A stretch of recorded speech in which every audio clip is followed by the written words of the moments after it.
Hey, everybody, and welcome to episode 38 of the Galactic Window Space Podcast. My name is Nick. I'm also known as the Orbital Alliance on Mondays. And I'm still just Tan, also known as Chasing the Milk. And you guys can clearly tell We're here, dude. we're here. We're here. This is cool. This is something we've done before in the past, but this is now the second time that we've done an in-person podcast together.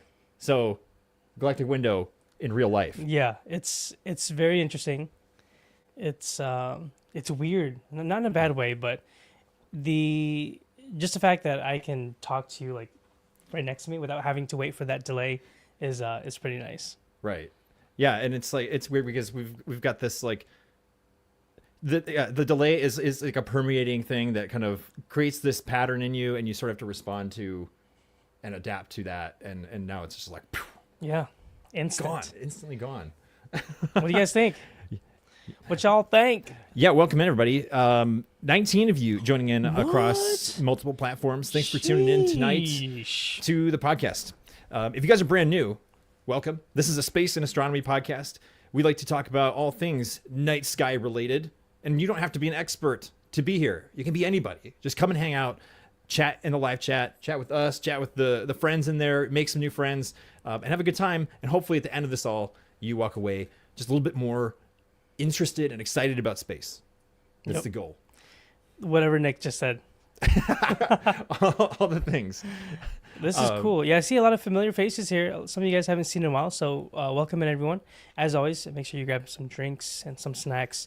I think tonight's episode is going to be pretty interesting, probably pretty loose. Mm-hmm. I am extremely comfortable. This is like the first time I've been just like I could do this all day. Usually I feel like usually when I'm streaming, I'm like trying to have the best posture possible, but tonight you guys are just going to see lazy Tan, but this might bring a different side of me. I see a comment here. Tan has legs? Question mark. What the hell? Research has been performed. Tan indeed does have legs. Confirmed. So you can put those conspiracies to rest. Yes. Oh my goodness. 20 people joining in. What? I want to do a quick shout out here to my buddy James. What's up, James? Welcome in, brother. Thanks for tuning in. All kinds of kinds. When Nick does all the work. I love that. Tan tonight. Yeah, we got the video switcher back. So Tan, there's us, and there's me. Yeah, it's so cool because some people, whenever they're watching this, they don't realize that the camera angles aren't automatically switching. It's Nick controlling everything. So yep, we're under your control, man. Right, and I love it. It's so much fun. It's one of my favorite things to do. It's like to be creative and sort of interpret who's talking at this time. Is it me? Is it Tan? Is it us? Yeah. Is it me? Is it Tan? I don't know. We like to be goons about it, but yeah, so you guys feel free to chime in, and we're going to do our best to pay attention to the chat. It's a little bit different this week. We don't have as close up a view. We've got the laptop in front of us. We can see the chats coming on YouTube and on Twitch. So wherever you're viewing for the show tonight, please participate, and we'll do our best to lean forward and read. So if we're like leaning in, that's what we're doing. We're just being weird and trying our best to see. I love it. Tan, did you bring your chair from home? I only had one check-in, and yes.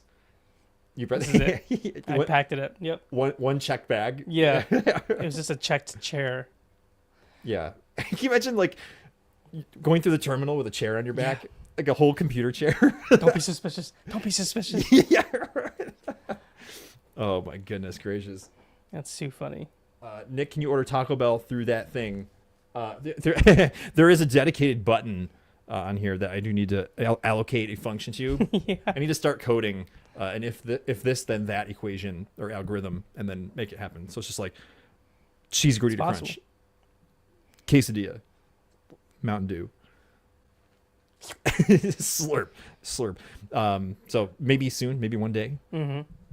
But it'd be cool. Galactic Goon Squad. Yeah. Oh, I just realized you're over on Twitch too. Wow. Okay, cool. Yeah. I didn't know there was people over there. Yeah, no, we appreciate you guys who are tuning in on Twitch. This is a brand new thing. We've only been doing it for a couple of weeks, and literally I think it's been a concurrent single viewer each week, and I'm pretty sure that might be me on my, at least on my channel. Yeah. So Oh my goodness. Yeah, I mean we've just been hanging out. So Tan, you flew in on Saturday into Chicagoland, and you've been hanging out here at my house for a couple of days. Yeah. What the heck have we been doing in our free time? Mostly chilling. Mm-hmm. A lot of eating. I feel like that's primarily the only thing I've done since I've landed was eat and sleep. It's also been really cold. Stupid cold. Yeah, I feel like the window that I chose to fly out here was just kind of unfortunate, but other than that, it's been fun. I've been to Chicago plenty of times. I think maybe 5, 6, 7 times, if I remember correctly. But I've only experienced the downtown heart of Chicago, so it's always just been really like congested and kind of chaotic. So to kind of experience the suburban side of Chicago, it's been really nice. Yeah, I hear in the boonies. Yeah, Yeah. the boonies. Everyone's wearing suspenders and Overalls. yeah. Yeah. Everyone's straw hats. yeah in the dating middle of their winter. own. Right. Yeah, so it's been cool. It's been nice. It's been Portillo's Portillo's is probably the highlight so far. Yeah. How many times have we been to Portillo's this weekend? Is it 2, 3? Two Yeah, times now? 2 times. Yeah. 2 times. Yeah. There's still time to get it once more before I leave tomorrow. Right. So we might. Yeah, I mean, it's a staple in Chicagoland to hit a Portillo's. They're everywhere. They're all over the suburbs. They're in the city. They're in the fringes.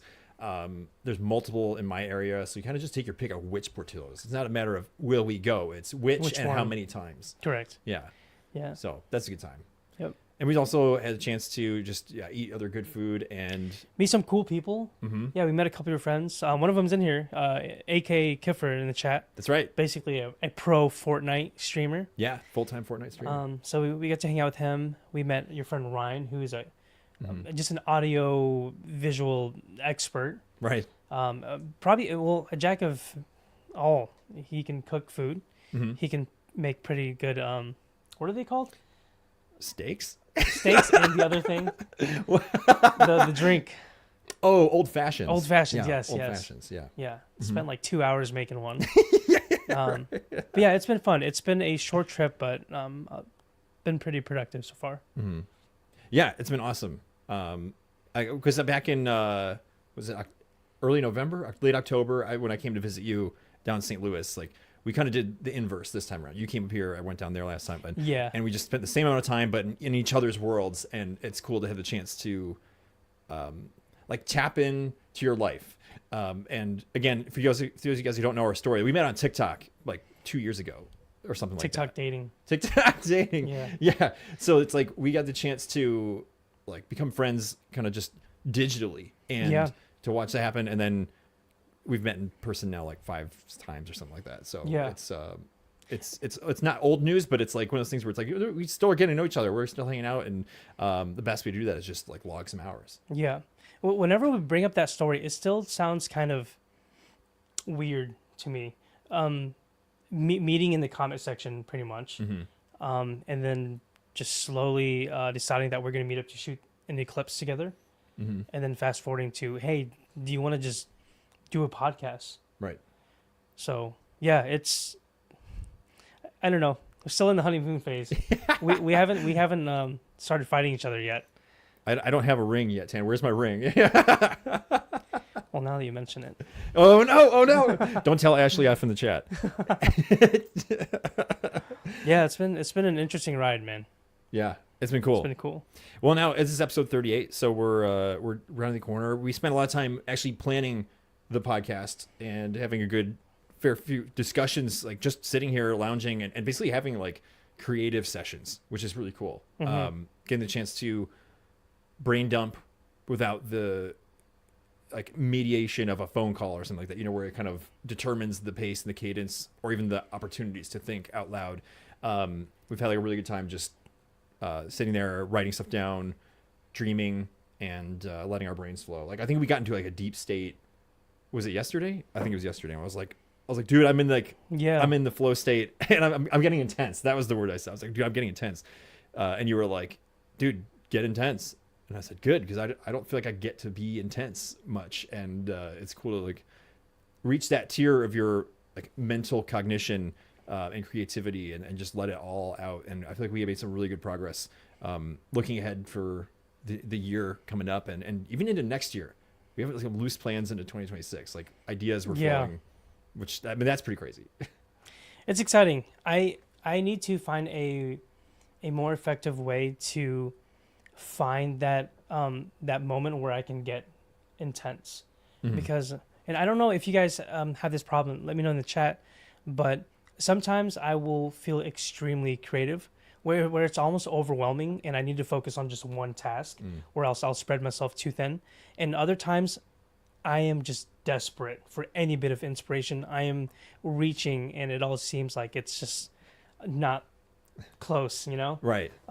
So yeah, I think being in person has definitely helped, but I need to learn how to find this on my own whenever we aren't together. Like, how can I stay motivated, and how can I find those bits of inspiration and creativity? Right. Yeah. Well, I believe in synergy, and that classic story that I heard from my college distance running coach of, you know, a single horse can pull 4 times its weight, but 2 horses, how much do you think they could pull? If one can pull 4 times its weight, how many horses worth can 2 horses pull? You'd think 8, but it's actually 16, because there's that like synergistic effect that comes into play. And I feel like that's what happens when we get together. It's like we could pull our own weight during the week, but now it's like we got 4 days together, just like chilling and being creative. So, are you saying we need to find horses? Yeah. Okay. Yeah. Next time, horseback podcast. Man, I'm missing some of these guys here. Yeah, Joe, good to. Oh, we met up with Joe too. Joe was generous enough to join us for Portillo's. Joe is also another person we met on TikTok. Yeah, Godfather Astro in the chat. If you guys want to see Joe's episodes, he's got 2 episodes on the podcast. He was just in January with us. So Nick and Tan are horses. Got it. Yep. Nay. Oh my gosh. Yeah, Kiffer came over and helped us set up this thing. I wish I could like turn the cameras around and show you guys what we're doing. It's pretty cool. But this is like the same setup we did back in the fall. 3 cameras, a bunch of lights. Tried to like make it look nice. Although we're not in the wind tunnel of Missouri. That one night that it was windy. Wind tunnel and drunk kids in the background. Yeah. Oh gosh. Or drunk people. Yeah. They were definitely old enough.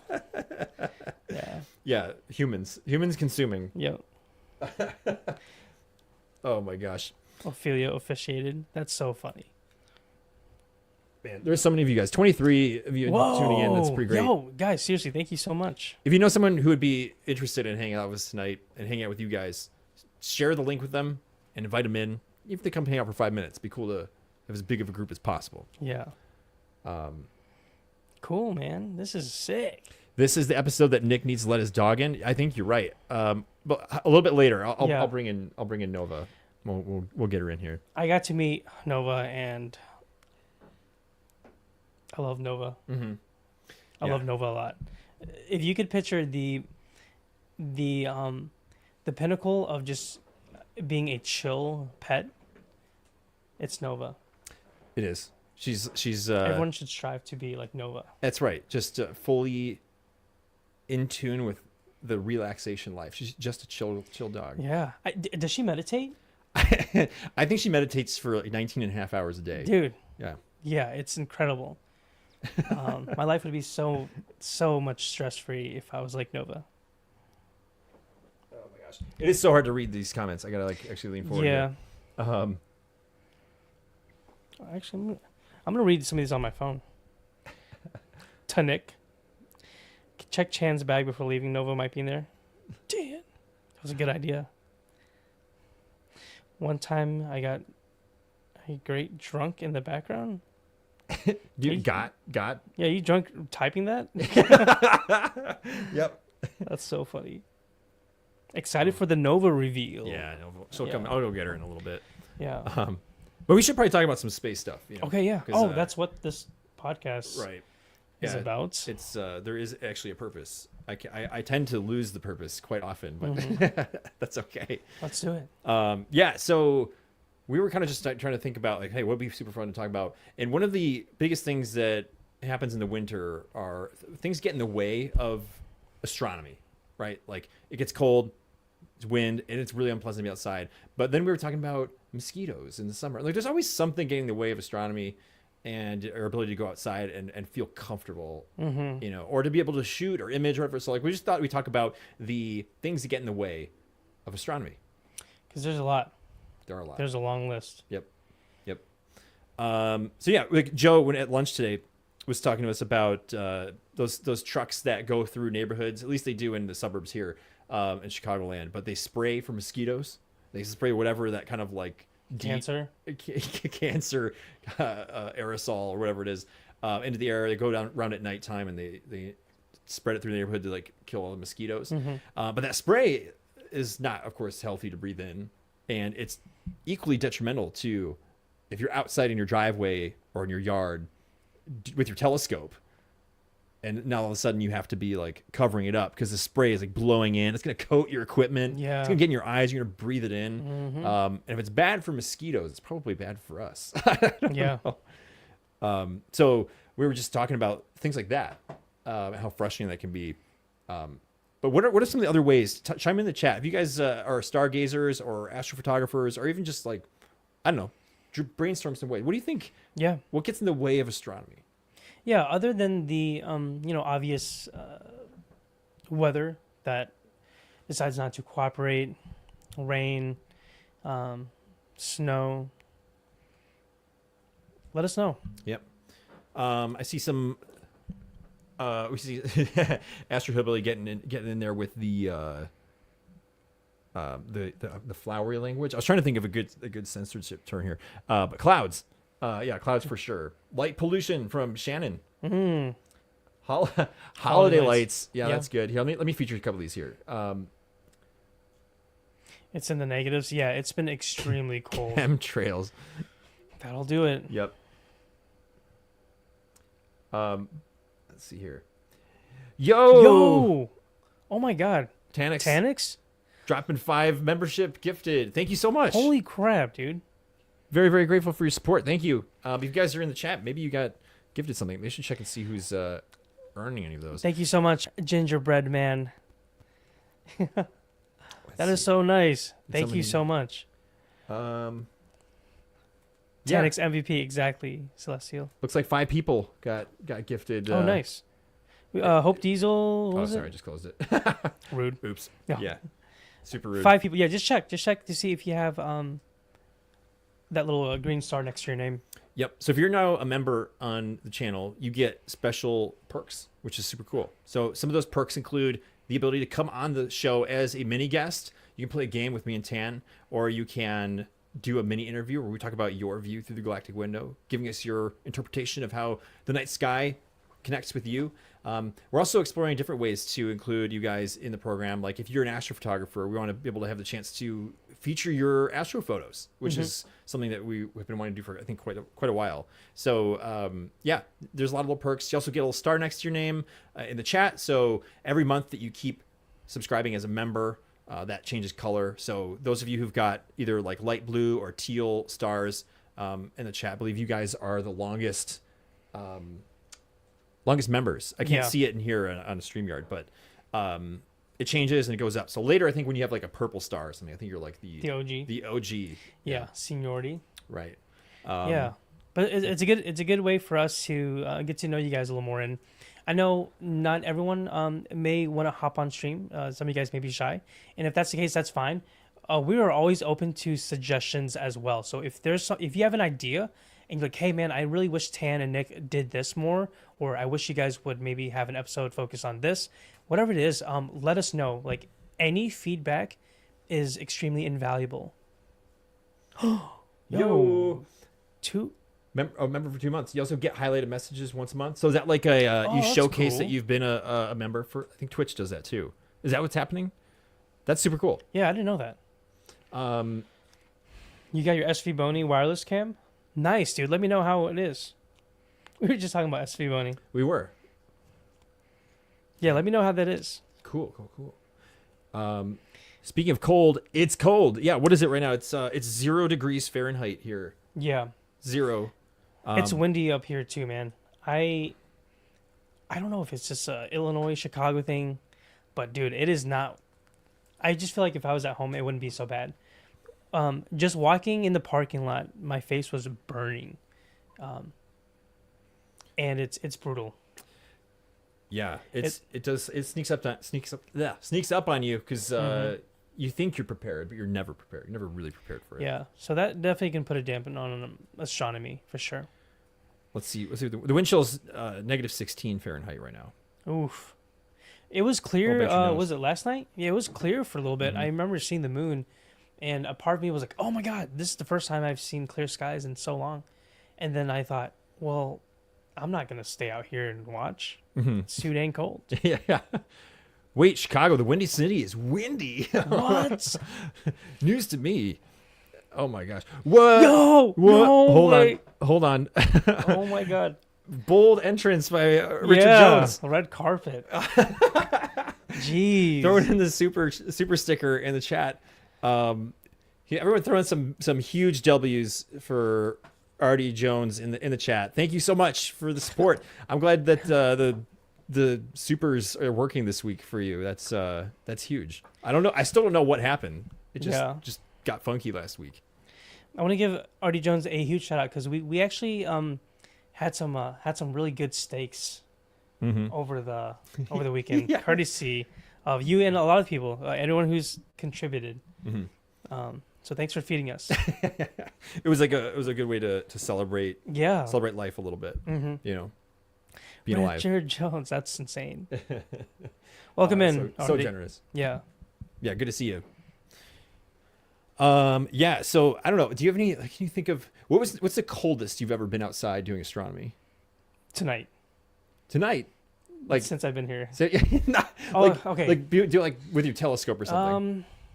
I don't think I've ever been in the negatives, but Mhm. it's been probably below 10. Yeah. Or yeah. Now that I think about it, I don't know how I even managed to make it through the night. A lot of times I'll bundle up, and sometimes I'll bring a space heater. Mm-hmm. But typically, when it's really cold, that might just be enough to deter me completely. Yeah. Sure. It's really tough to be motivated Mm-hmm. because it's not like you can move around and do stuff. Like usually when you're imaging or observing, you're kind of just sitting there. Right. So Well, and I feel like the particular event that you're out shooting or trying to experience like dictates quite a bit about how worth it is to go outside. I think some of the coldest days I've been out is because it's been like a lunar eclipse or something, and it's like, okay, this isn't going to happen tomorrow again. Yeah. It might happen at 6 I'll months. suck it up. In the earliest 6 months in the future, if that. But yeah, I'll go out in like the 0 degree to capture images, but I usually am going in and out. I'm not lingering outside though. Yeah. You know. Yeah. So. It's got to be a really, really rare celestial event for me to want to get out. Right. Yeah, well, I mean, I can't imagine like camping in like 0 degree. I think I hear some jams. I Yeah. love it. Dude, we get a lot of people in here. We do. I'm seeing a lot of campfires. Oh my goodness. Yo. So again, I feel like we bring this up quite a bit, but if you guys are in here right now watching, just know that we seriously appreciate you guys so much. This is just really excited for the dang podcast is all I'm trying to say. I know, right? Yeah. I'm really excited for the podcast, and we have just so many cool ideas for the future. But right now, this is like the main thing in my life that I really want to focus on. Some of you guys probably haven't seen me on TikTok in a while, and it's because I've taken a little break, mostly so I can focus on over here as well. Mm-hmm. So if you guys are in here right now, thank you. If you guys are listening from another time, also thank you as well. But yeah, W chat. W chat, always W chat. Mm-hmm. Gosh, I'm trying to think. I'm still thinking about things to get away of astronomy, and I know, like last week when we had Ian Lauer on, he showed us a picture he was taking. What nebula was it? Do you remember? With the satellites going. The Orion Nebula. Oh, it was Orion Nebula. Yeah, and all these long exposures that he took, and you can go back and watch the episode and find it. But he was showcasing all the streaks from satellites that are around planet Earth going all in the way of it, and you can remove those when you're stacking and processing. Like, it's not an issue in that regard, but it is sort of annoying and it can be a problem. But satellites are an ever increasing issue, especially with SpaceX Starlink. Absolutely. It's only going to get worse too. But it's one of those things where I feel like you can kind of just almost tune out. I think one of the most important things, or one of the biggest things that gets in the way of astronomy is just the simple fact of having light pollution. Yeah. I think a lot of people would be a lot more interested in actually making the initiative to actually get out if they went out in the backyard and said, "Oh wow, this is really awesome." But if you live in the city and you step out and you're like, "Oh, this is it," sometimes you're gonna be like, "Oh, well, maybe this is it." Mm-hmm. Like, this isn't that cool. So why would it make a difference if I packed my bags and did all this work? Right. But yeah, light pollution, man. It's an issue. Mm-hmm. I don't know. We've had a whole episode about light pollution. We have plans to do more, but it's one of those things where I don't know like how to. Like I can be hopeful that it changes, but I often get very discouraged about that because policy is usually what's in the way of light pollution being resolved, right? Like it's like local ordinance and governmental decrees that like determine what sort of standards for lights and stuff. And, we need more lights, and just the drive for commercialization. That it's like, hey, that's it. The best possible thing for our township right now is actually to build more shopping centers because we need taxes. more Portillos. Yeah. Absolutely. And all those become parking lots. And wait, what? What? Hold on. Got to feature the latest member on the channel, Godfather Astro. Bada boom, bada bing. Yeah, I got to salute you, sir. Thank you so much for the support. Thank you so much. W's in chat for Joe. Yo, y'all are spoiling us. Did you guys hear about the new asteroid? How it's gonna hit the moon, not Earth? Sorry, guys. Oh man, I drew a big X in my backyard. You were hoping it was gonna hit right there. Yeah. Oh, but that's where you hid your treasure. That's right. Yeah. Wait, so is that like? Okay. Is that the updated thing? It's gonna hit the moon now? Is that the updated news or is that the latest conspiracy? Yeah. That's my question. Last I heard, there was I think a 2% chance that it would hit Earth. It was like 2.3% and or something. Yeah, we're at the point where it's basically too late to do anything. But we could probably prepare for it. Mm-hmm. Yeah. Well, with the success of the asteroid redirect mission, the DART mission. Yeah. Then I think we have plenty of time to make something happen. If honestly, this shouldn't be a hot take. If 2032 is a projected impact date or collision date, however you want to say it. Okay. That is 7 years. Like, I know it takes time to build stuff, fun stuff, whatever. But if something is going to be devastating Earth level destruction, we should be hustling. If the risk actually gets really high and we are actually to observe a projected threat that's in the thresholds of 80 to 90%, and it could actually devastate life in the millions, mm-hmm. There should be no reason we shouldn't hustle our keysters all across the planet to make a mission funded and built with confidence well ahead of the opportunity to get ahead of this and force a redirect of this object. I think we can do it. Like, we've done more ambitious things in less time as a species, to some degree, and I think we can do it. It shouldn't be a hot take, but I feel like it is. I agree with you.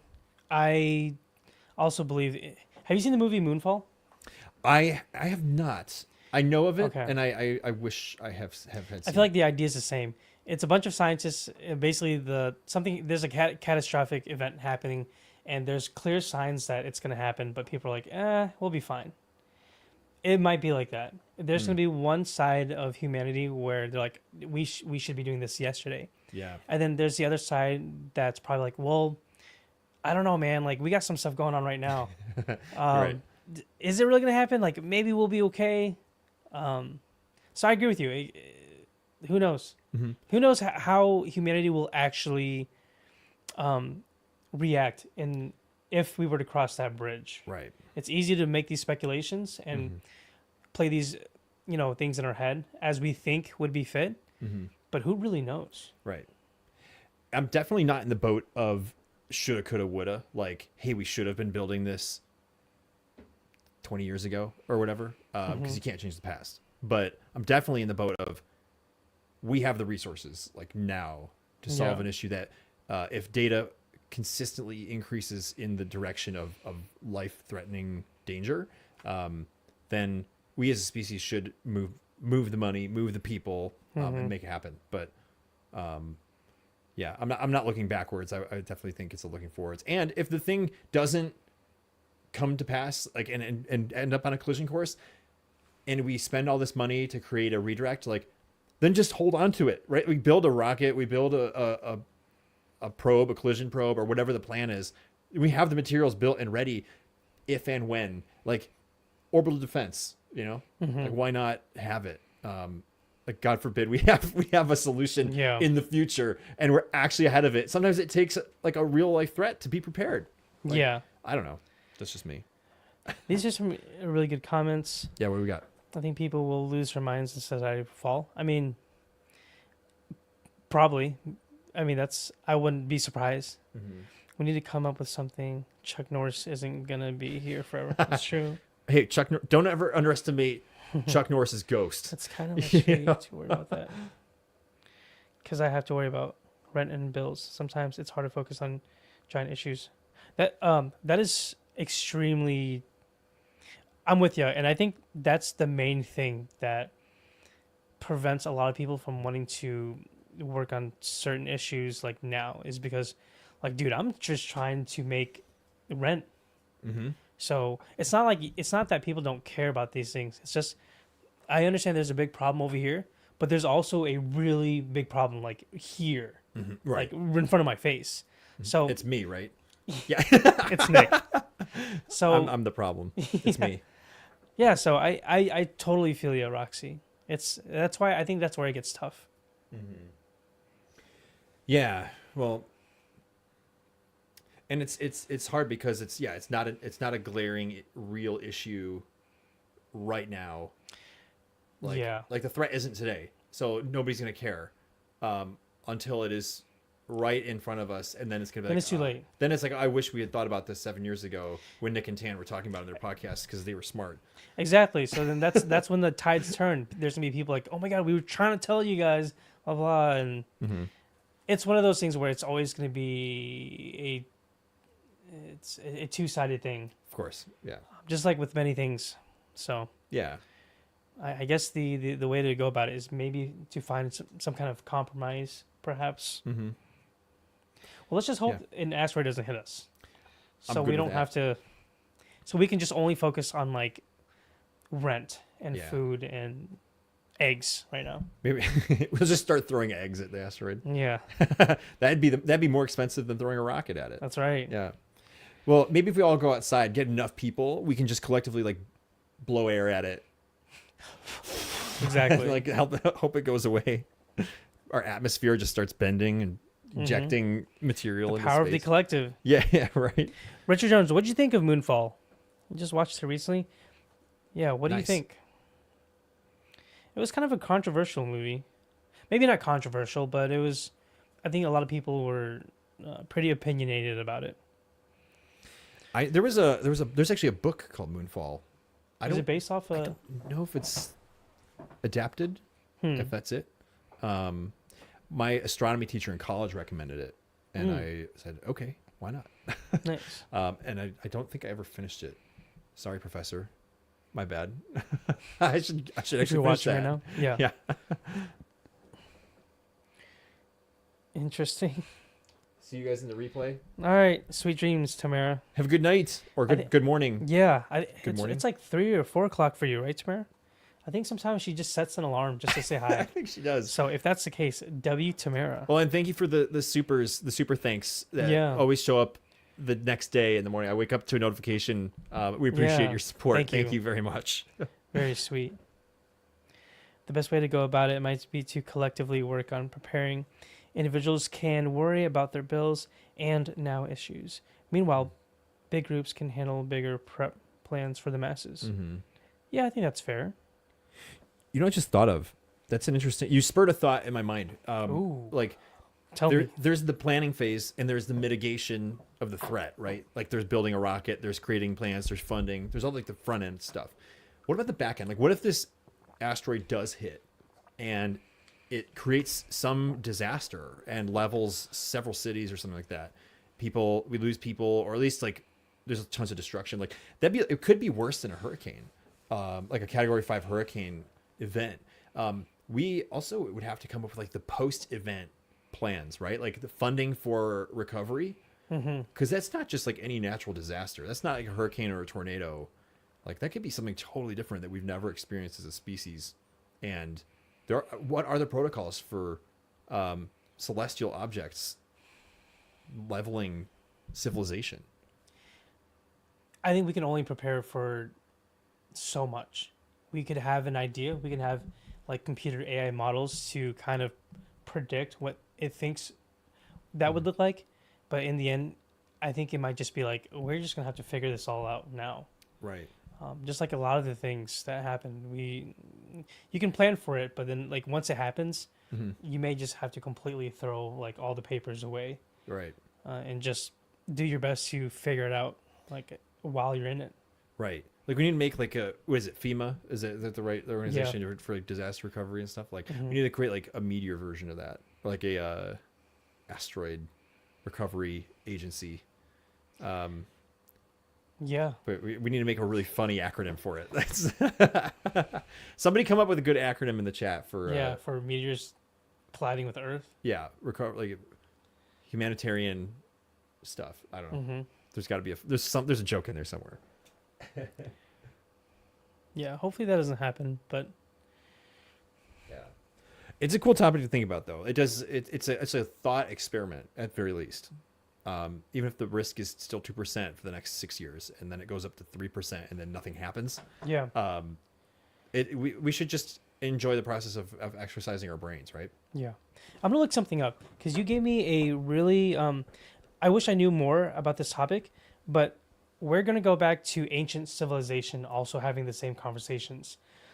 I'm pretty sure this place is called like Göbekli Tepe. Have you heard of that? That actually sounds familiar, but please inform me. So I'm going to give you my understanding of it, and I'm actually going to look it up because this could probably be entirely incorrect. Tell me about... from my understanding, from what I remember, it was a civilization that predicted some kind of cataclysmic event. So they basically prepared for it. They like went underground. What? So it's like, why would you...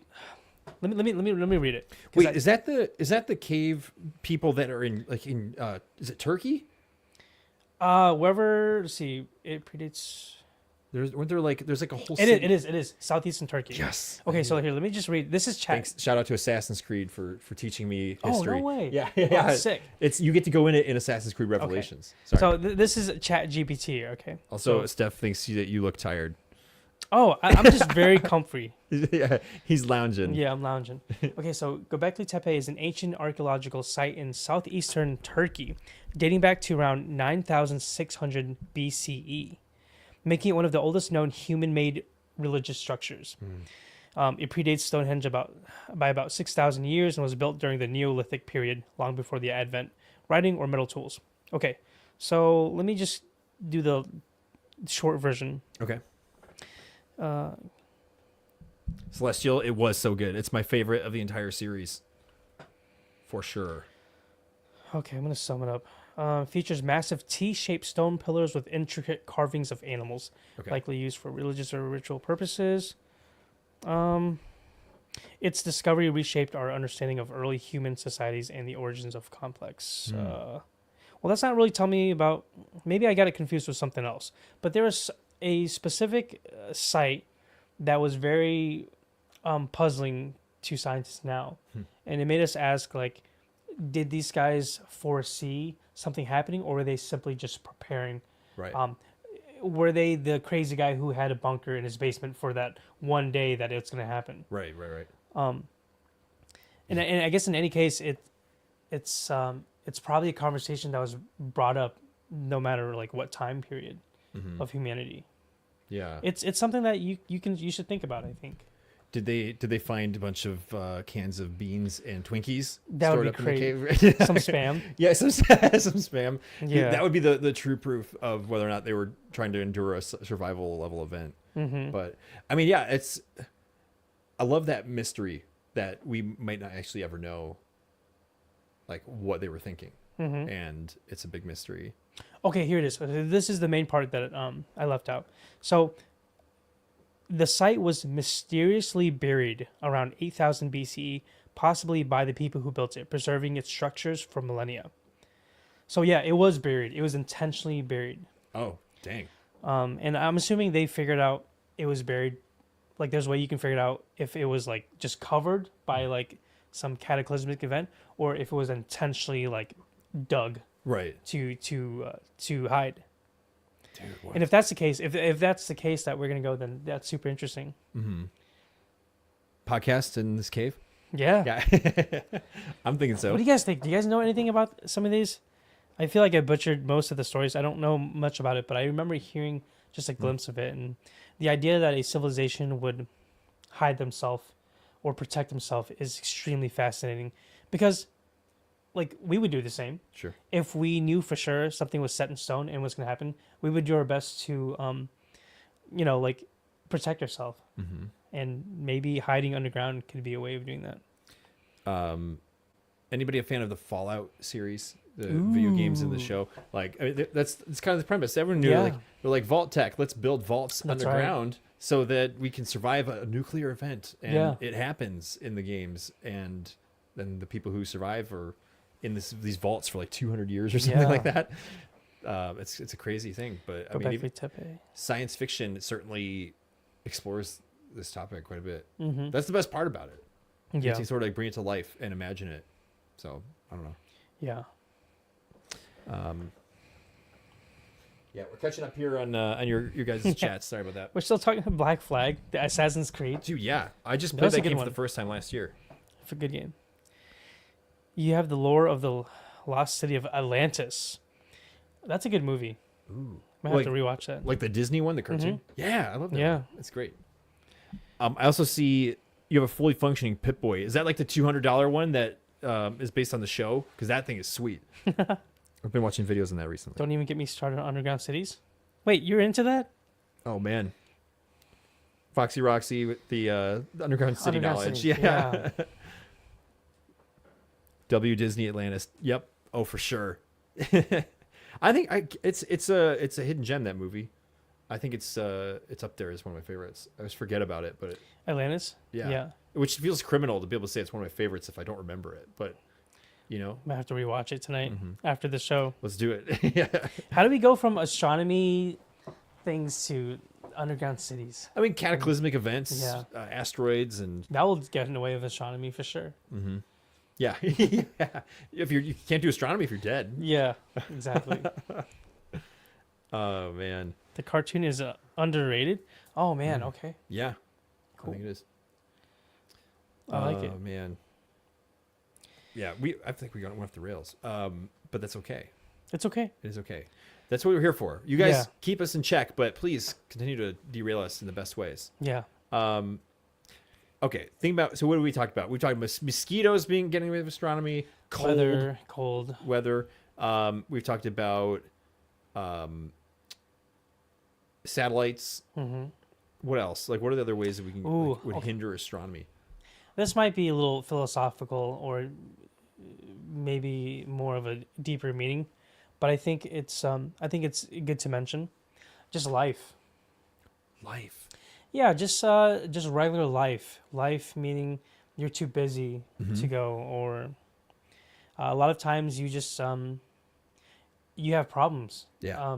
You have the weight of the world, and you have your own problems. For sure. And everyone has their. I would probably say each one of you guys listening right now probably have a pile of things, right? Things that maybe we just don't talk about on the daily because it's depressing, or maybe it's not so great, it's not so happy. But they're there, and I think a lot of those things can hinder us from actually wanting to enjoy astronomy. Right. I know that's been the case with me. It's ironic because I will always try to preach and tell people to go look up, and that it'll help alleviate some of these problems. Yeah. But sometimes these problems make it really tough to even go out in the first place. Right. It's like, dude, like I'm not gonna go out and stargaze right now when I have this, and this to deal with. Yeah. So I would say life is probably should be up there too. Yeah, it's like the cost of the things you enjoy goes higher. It's like inflation in your soul when you get like into hard places in life. Yeah. And sometimes the things that you love, like space astronomy, actually could be a cure or at least a remedy. Yeah. And help bring those stresses down. But like, for some reason, sometimes, it can just be like, I just want nothing to do with this right now because I don't want to taint the thing I love. At least that's how I feel sometimes. Yeah. But, yeah. Absolutely. That's a good point though. And I'm just like you said about you tell people, like you preach it to people. It's a curious thing. Like I identify with it. You know, it's easy to like tell people that you meet or talk to people on a stream, like go do this, but then do the opposite. But yeah, you know, it's very similar to the person who can give like the best like dating advice or maybe just life advice in general. Yeah. And then like they're struggling to, figure out the same exact problem on their own. Yeah. Well, I guess no two scenarios are the same either. You know, you could say, hey, when X happens, do Y, but not everybody experiences X the same way. Yeah, a lot of variables you consider. So Y might not be the precise solution for X point 2 or X point 3 or whatever you want to, whatever rendition it might be for somebody else, Yeah, exactly. But yeah. Just because we are good at carrying the weight of our issues doesn't mean it isn't heavy. Yeah, it's very true.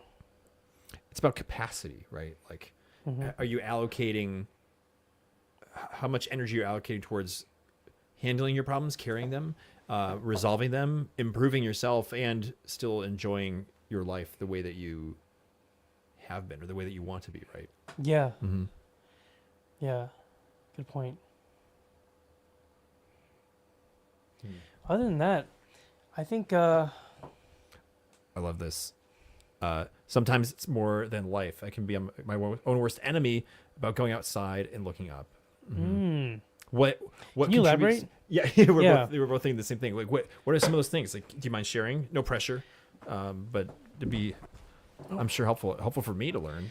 Yeah, I can be my own worst enemy about going outside. Are you like scared of going out? Maybe going out alone could be scary. Yeah, that's definitely. I mean, that's scary for me too. 100%. There's been plenty of times where I've like turned around or said nope.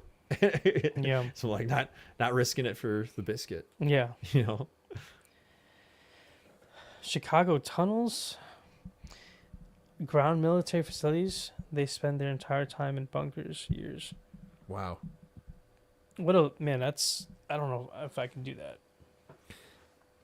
Yeah. That's like the anglerfish. Oh no. Have you been seeing the videos of it coming up to the surface? Yeah. This It is so fish. fascinating how that fish has entirely like encapsulated the reactions of the entire world. Chat, do you guys know what I'm talking about? The anglerfish story. In short, there's the anglerfish. It's a deep sea creature that typically spends its entire life in deep seas. It doesn't see any light. The female version has that cute little bulb that sticks out. But in short, there was footage caught of this fish making its way to the surface. It was basically dying.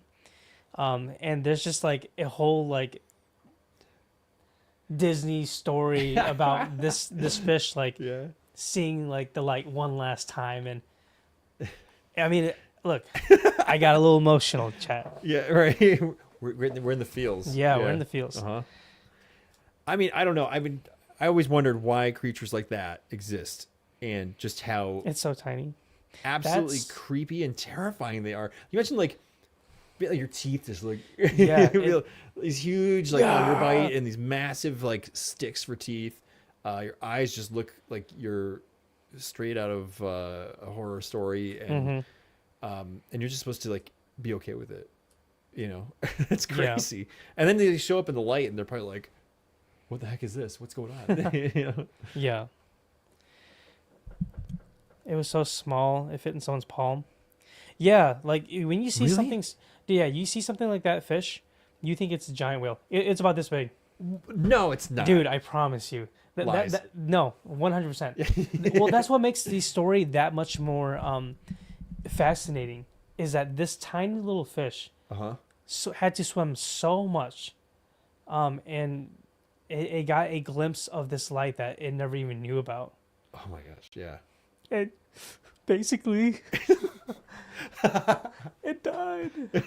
Yeah, so that fish is terrifying looking. If you look at it, you're like, this is a deep sea monster for sure. Mhm. I thought it was going to be like the size of a whale, Right. but then yeah, it's a tiny little dude. Yeah. I mean, I at least thought like a basketball. No, Enough dude. to like be a problem for a human if you like ever like ran into it. Like it would be like you don't want to get your hand caught in that. It's a chicken nugget, dude. It's- It's like one. It's like a popcorn size. It's a fishing nugget. Yeah, it's a fish nugget. Fish ball. Fish. Yeah. Yeah, That's very deceiving. that's what they do when they die. But everyone has put this deeper meaning of it. Don't ruin it. Come on, this could be a Disney movie. Yeah. I mean, I'm gonna start hunting the seas now. Yeah. I'm no longer afraid of anglerfish. I'm gonna Yeah. look for them. I'm gonna jump right in. That's a joke. I'm still terrified.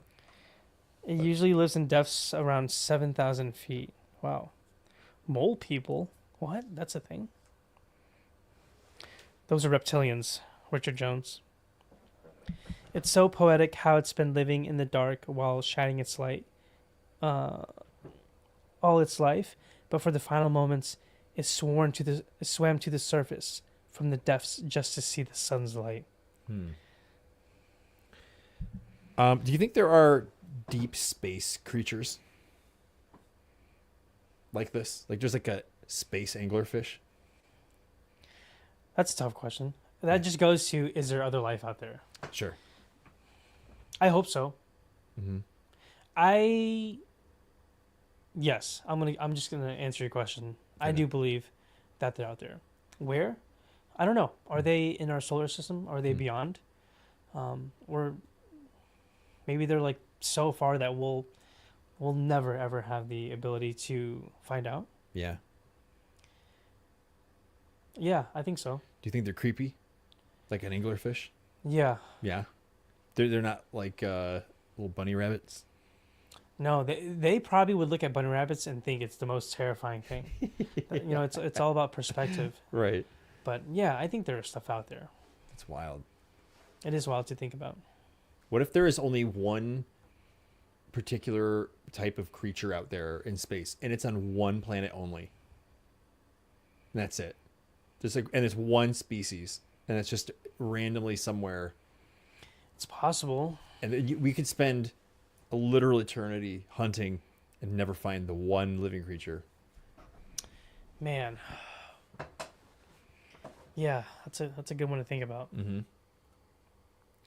Yeah, because we spend so much time thinking about how, like, alien civilizations, these giant, advanced, almost like galactic empire level events. You know, there's like just so many of these particular types of beings out there, big aliens, big creatures, all over the place. But what if it is like a scarce thing, like hyper scarce?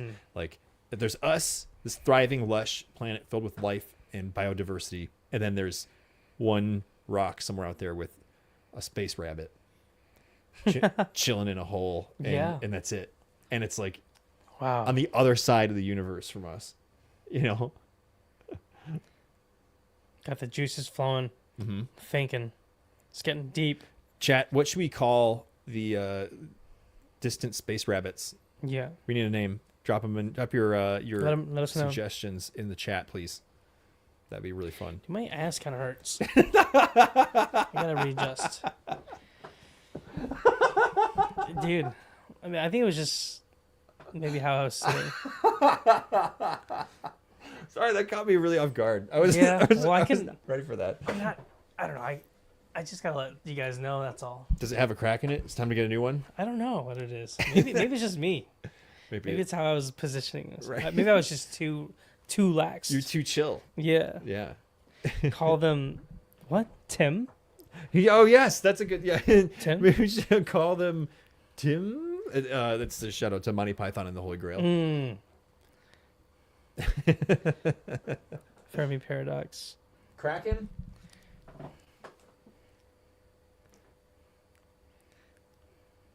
Catch it up here.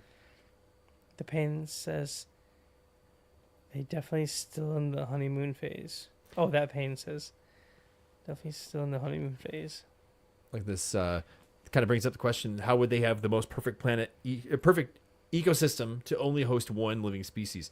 Yeah, I mean, well, perhaps maybe some distant ancient human took a rabbit and hand delivered it to Mystery Planet. It was lush without it had the support for life, but then there's like there's nothing else here. There's no space camels. Here's a rabbit, and just drop it off. And rabbits breed like rabbits, so that's just a planet full of rabbits. A distant human? And then they came back, and no one ever knew. It was like a drop off. They would consider that human god then. The rabbits? Yeah, a distant human coming to provide this one thing that changes the entire.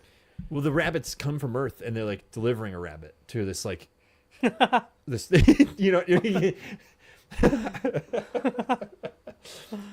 We like to talk about science here on the podcast and reasonable things most of the time. Very possible hypotheticals and stuff like that.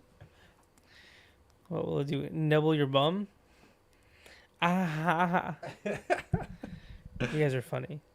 I am missing everything. Yeah, same. It is, dude. It is.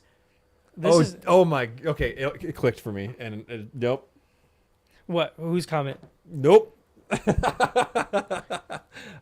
Astro Hillbilly, taking things to a very, very dark place. The typical hillbilly. Yeah, right. Yeah, maybe the rabbit probably would never know who the human was. They would never know. They just would exist, and rabbits would just be. And they're rabbits too, so they're not like intelligent.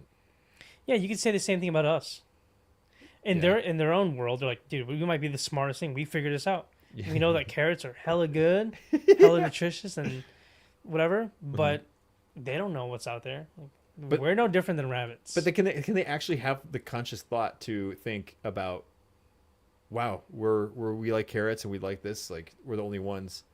They're just gonna rabbit around. I don't. I know what you mean. I just think they don't know what they don't know. Yeah. So like we might think we are super like superior.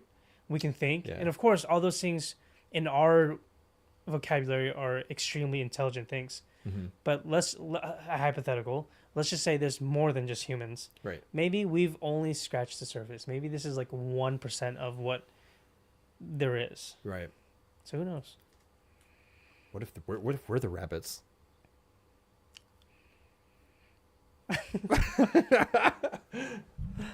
Oh man, this podcast is just, I don't know. There's something in the water today. There is. This is just a quick tangent. Something in the water. Nick knows this, but you guys don't.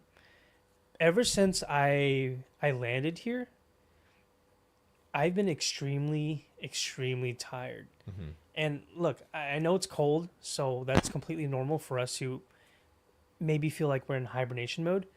But this is something else. I was actually getting concerned that I caught something, or maybe, I don't know. I've just been so fatigued since I've been out here, and I don't know why. Mm-hmm. You have. The first night you're here, we came back, and we were lounging on the couch. Yeah, dude. And you're like, hey man, I'm gonna take 15 minutes and close my eyes. I'm gonna set an alarm. I'm just gonna close my eyes for a few minutes. Right. He was just like this. Just like this. And he lay down, and I was like, yeah, no, that's fair, dude. Like, take a rest. You traveled. You flew on a plane today. Like, that's exhausting. Respect. I was like, I'll just fiddle on my phone while you do that. Tam passed out within moments, and then very promptly after I passed out.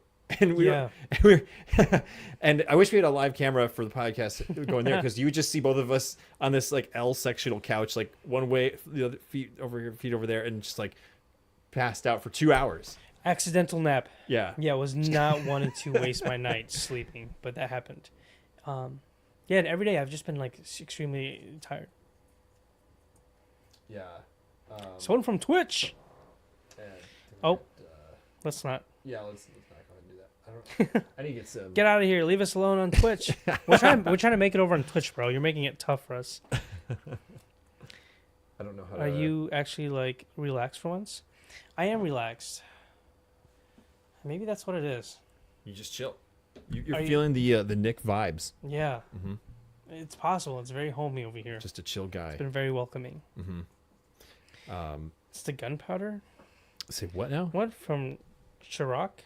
I don't understand. Oh, oh, it's he's alluding to the gun violence in Chicago. So I don't know. Maybe does that make people sleepy? The Portillo's is the best sleep aid. Yeah, maybe that's what it is. Mm-hmm. Oh my gosh. Yeah. What sort of we're 2 months into 2025. Okay. And I feel like in recent years, especially with the number of like big celestial events like eclipses and stuff, we've been really fortunate. Aurora, there's been a lot of chance to plan for like experiencing space, like big events. But there's really just not, it's kind of a quiet year to some degree. What are you trying to do this year, space wise? Milk. I'm gonna chase a lot of it. Mm-hmm. The Milky Way is something that, I mean, it's why I started got into astronomy in the first place. Mm-hmm. But there's always been something missing about photographing the Milky Way, and I think it's just it's leaning towards the educational side of things. Mm-hmm. Like, yes, I want to be able to take photos of the Milky Way, and I want to be able to show people that they can see it. But I also want like you as the viewer or as the listener to also be able to do that, because it's not this like giant scary thing that most people think it is. It's as simple as just filling up your tank and going somewhere dark. Mm-hmm. So to answer your question, Milky Way core season is right around the corner. It is. And I am just Corner. extremely yeah, I'm ecstatic just for trying to just level up like my photos, but also leveling up the educational like aspect of it too. Sure. Yeah. I love that. Good question. Yeah. Well, I've been trying to really wrap my head around it. I feel like I just have not done a fantastic job of thinking about 2025. I feel like I've been almost incapable of like, other than like with some brainstorming for the podcast, but like looking ahead into the future, much more than a few days, let alone maybe a few weeks. And that's been kind of hard to do. But that doesn't mean doing astronomy or engaging with it is not going to happen. Like I definitely think it will, but it's been hard to like think like, oh yeah, I'm going to do this, because after last year was such a banger year. We were spoiled, man. Dude, there's a lot happening. I never traveled that much in my life in 1 year. Oh wow. I mean, I lead a pretty safe and like bubbled life. I'll admit that. But the last year I traveled, and really it's pathetic compared to most people, I think. But I think I traveled like 5 or 6 times. Like plane level events and big road trips. Like that's a lot, man. And a lot of them were within a short number of months, so it was like pretty dense right in a row, which was exhausting. But I loved it. But I don't have anything like that this year. You know, I don't have the plans and the focus. You know. Yeah. Well, it helps that we knew ahead of time that there were going to be a lot of big events, like the eclipse. Yep. I mean, that one was, people were planning for that months in advance. Years, dude. Yeah. Yeah. But then, we got spoiled with the Northern Lights too, so it made good for those spontaneous stuff. But it's also not too late too. Sometimes I feel like the trips that I take, sometimes they're spontaneous. Yep. They're like, this trip was kind of spontaneous. Mm-hmm. We didn't plan for this like a year ago. Yeah, it was like 2 weeks ago, maybe. Yeah, and then we're like, hey, let's just do it. Yep. So perhaps there's still time. Yeah, it's early. Mm-hmm. I don't know if I'm like, rather I'm finding myself like waiting for this like celestial event to like force my hand, You know what I mean? Be like, hey, there is going to be a meteor collision on planet Earth. Should go capture that one.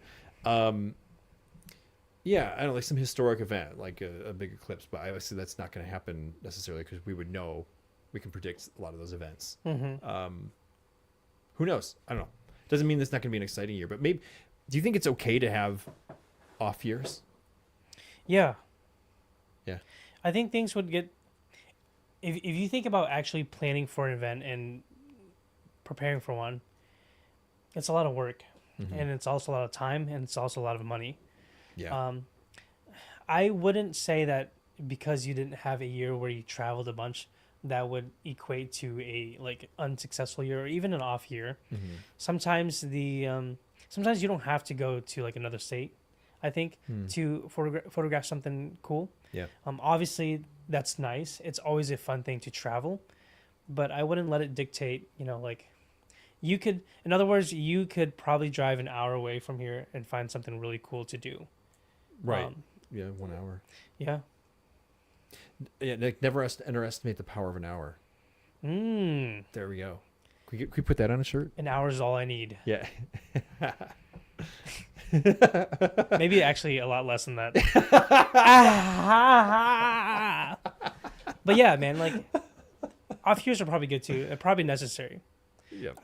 Sometimes I feel like I'm too ambitious and I want to do so many things, but then my bank account was like, no. Yeah. You're not going to do any of those. You're going to stay home and eat Portillo's. Yeah.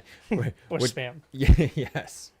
Well, money is a huge player. Like, yeah. I feel like perhaps even because last year was such a dense year of travel, I just don't feel like I have the means to like be as mobile as I would have been. Yeah. And I feel like I'm still recovering from going out and about. Yeah. I feel way more like, I don't know, just like limited. In a lot of ways. Yep. Perhaps that's a good opportunity for us just to get creative too, and maybe utilize that time for other ways, Yeah, like looking ahead. I mean, there's stuff in 2026. There's another eclipse. Like you could plan a big trip to Europe and do the next total solar eclipse out there. And like using this time and using this money now is probably like, if that's the key to making one of those trips happen, then is that not worth it? It's not a waste of time. Yeah. Yeah, let us know in the chat too. If you guys have any plans upcoming for this year, maybe you're going on a cruise, maybe you're going to Mexico, maybe you're going to a star party. And also let me know, like, how do you guys go about planning stuff? Is this something, are you guys the type that likes to plan like years in advance? You've already started saving up, you're planning a trip, or maybe you just like to go on a whim? Let me know. We want to hear it. Yeah. I like a little bit of both. I like planning, and sometimes I like things that just happen to fall on my lap, and I just have to say yes or no. Right. Yeah. Yeah, we don't have to have that responsibility, right? Like we don't have to carry that pressure ourselves entirely. Yeah. Let the winds blow you in a certain direction sometimes. Ooh. Let the chips fall where they may. Where they may, yeah. Yeah. Well, speaking of trips, this is something that I'm going to be probably bringing up quite a bit, is the Star Party specifically that's going to be hosted in September, known as GALACTIC Star Party. We're not going to do a deep dive. We'll probably save that for another episode. But just know that this year I've already bought my plane tickets for GALACTIC, meaning I will for sure be there in September, and I really want to open this opportunity for people to also join. So no pressure. I know it's a pretty big commitment. It's not something that it's not as easy as just saying yes and then like showing up. Like you have to drive or buy a ticket and get a tent or RV or whatever. So we know it's a lot to consider, but I'm going to be talking a lot about it just because it's so fun. I'm going to be nagging you about it to try to get you to go. Yeah, that's a given. That's okay. So I guess in other words, just know that it's going to be hosted in September, and I'm going to be talking about it quite a bit moving forward and trying to get you guys excited for it as well. Yeah, dude. Make it happen, Captain. Yeah, a little meetup. Captain Crunch. I want to showcase some of these people who are chiming in with their vacation plans. Johnny. Ooh. Or we have a meeting in England to attend. Or want to swing over to the Oktoberfest in Germany as well. Wow. We haven't begun to plan yet. Oh, that'd be sick. Dude, Oktoberfest in Germany? Yeah. Getting the real deal. All the Schuhplattler dancing. Yeah. Ja, sehr gut. That is freaking awesome. Plan a couple trips a month. I'm like reading sideways. I plan trips a couple months to a year ahead because I'm a type A. But I do like a fun, spontaneous trip too. I don't know what type I am. What? Okay, let's break this down real quick because I feel like most people. You hear people say, "Oh, I'm type A," so I have to have order, structure, and forward thinking and planning. No one of any other type ever vocalizes what type they are, so I don't know what other types exist. Yeah. Is it just chaos type? You're the type A, or you're I'm just not? type yellow. Yeah. What am I? Oh man. Do you know what? Okay. Do you know what type both Nick and I are based on your whatever you know of us? Ooh, good. Can you let us know in the chat what type you think we are? Mm-hmm. Because I don't know. And how many types are there? I think there's 4. I think it goes to A, B, C, D. Yeah, I think it goes to D, but I could be wrong. Really? I think. Okay, I am have no just idea. making noises with my mouth. You know more than I do, then. Yeah, let us know. Yeah, please let us know. Okay. Also, let me read some of these comments about. I was asking people what they were planning. Avoy said planning a Milky Way trip to Joshua Tree. Yo. W's in the chat. That's awesome. That sounds amazing. Stargazing. I have to get a real ID to fly. Oh yeah, that's a thing. By May of this year, I think we will all need real IDs. So no more fake ones. Dude, you're gonna be caught. Oh no. Game over for Tan. I'll just use some other Asian guy's ID. Don't laugh. I'm gonna laugh. Yeah. It's happening. Nice Nick road trip. Yeah. Type T for Tan. What? Type T for Tan. Yes. That's funny. That's good. I love that. Type yellow is wild. Tan is B for sure. Tan's B. What is B? Yeah. Well, hold on. Maybe we should figure out what. Let's start there. Okay. Maybe I don't know. Where's my phone? I don't know. Dude, my ass is still. Kayla, I don't know how you. Okay. Nick seems A. Okay. I'd probably identify with that. What are these called? Like, what's a good prompt? A minus. Is there really like pluses and minus? Nick me A minus. No, let's keep it simple, getting y'all. to know you. Okay. Tell me about. What are these called? Personality types? Type C for China #1. Okay. Is that hillbilly? Yeah, of course. You knew it was hillbilly before you even looked. Type for Tan. That's what Johnny said. Okay. Harmony thinks I'm type A and you're type B. Okay. ABC personality types, which is a classification system used to describe different behavioral tendencies. Okay, so here's a breakdown. Type A personality: competitive, ambitious, and highly goal-oriented. Okay. Often impatient and struggles with relaxation. Can be aggressive or high-strung under stress.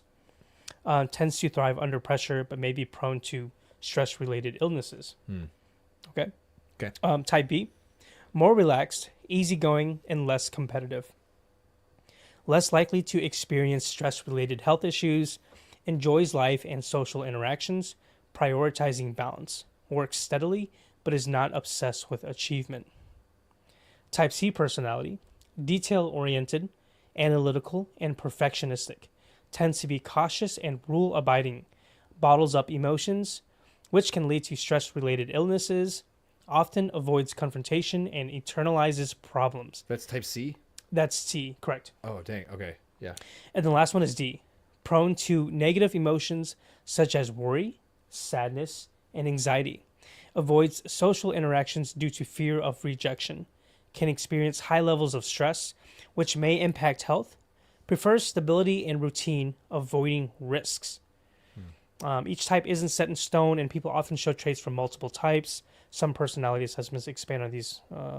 Okay. So, man, based on that, what do you think you are? Let's see. A again. I'm going to quickly gloss. A is basically competitive, ambitious. You can be aggressive or high strung under stress, and you tend to strive under pressure. Yeah. Type B personality, more relaxed, easygoing, and less competitive. Enjoys life and social interactions. Works steadily, but is not obsessed with achievement. C is detail oriented, analytical, and professionistic. Tends to be cautious and rule abiding. Often avoids confrontation and internalizes problems.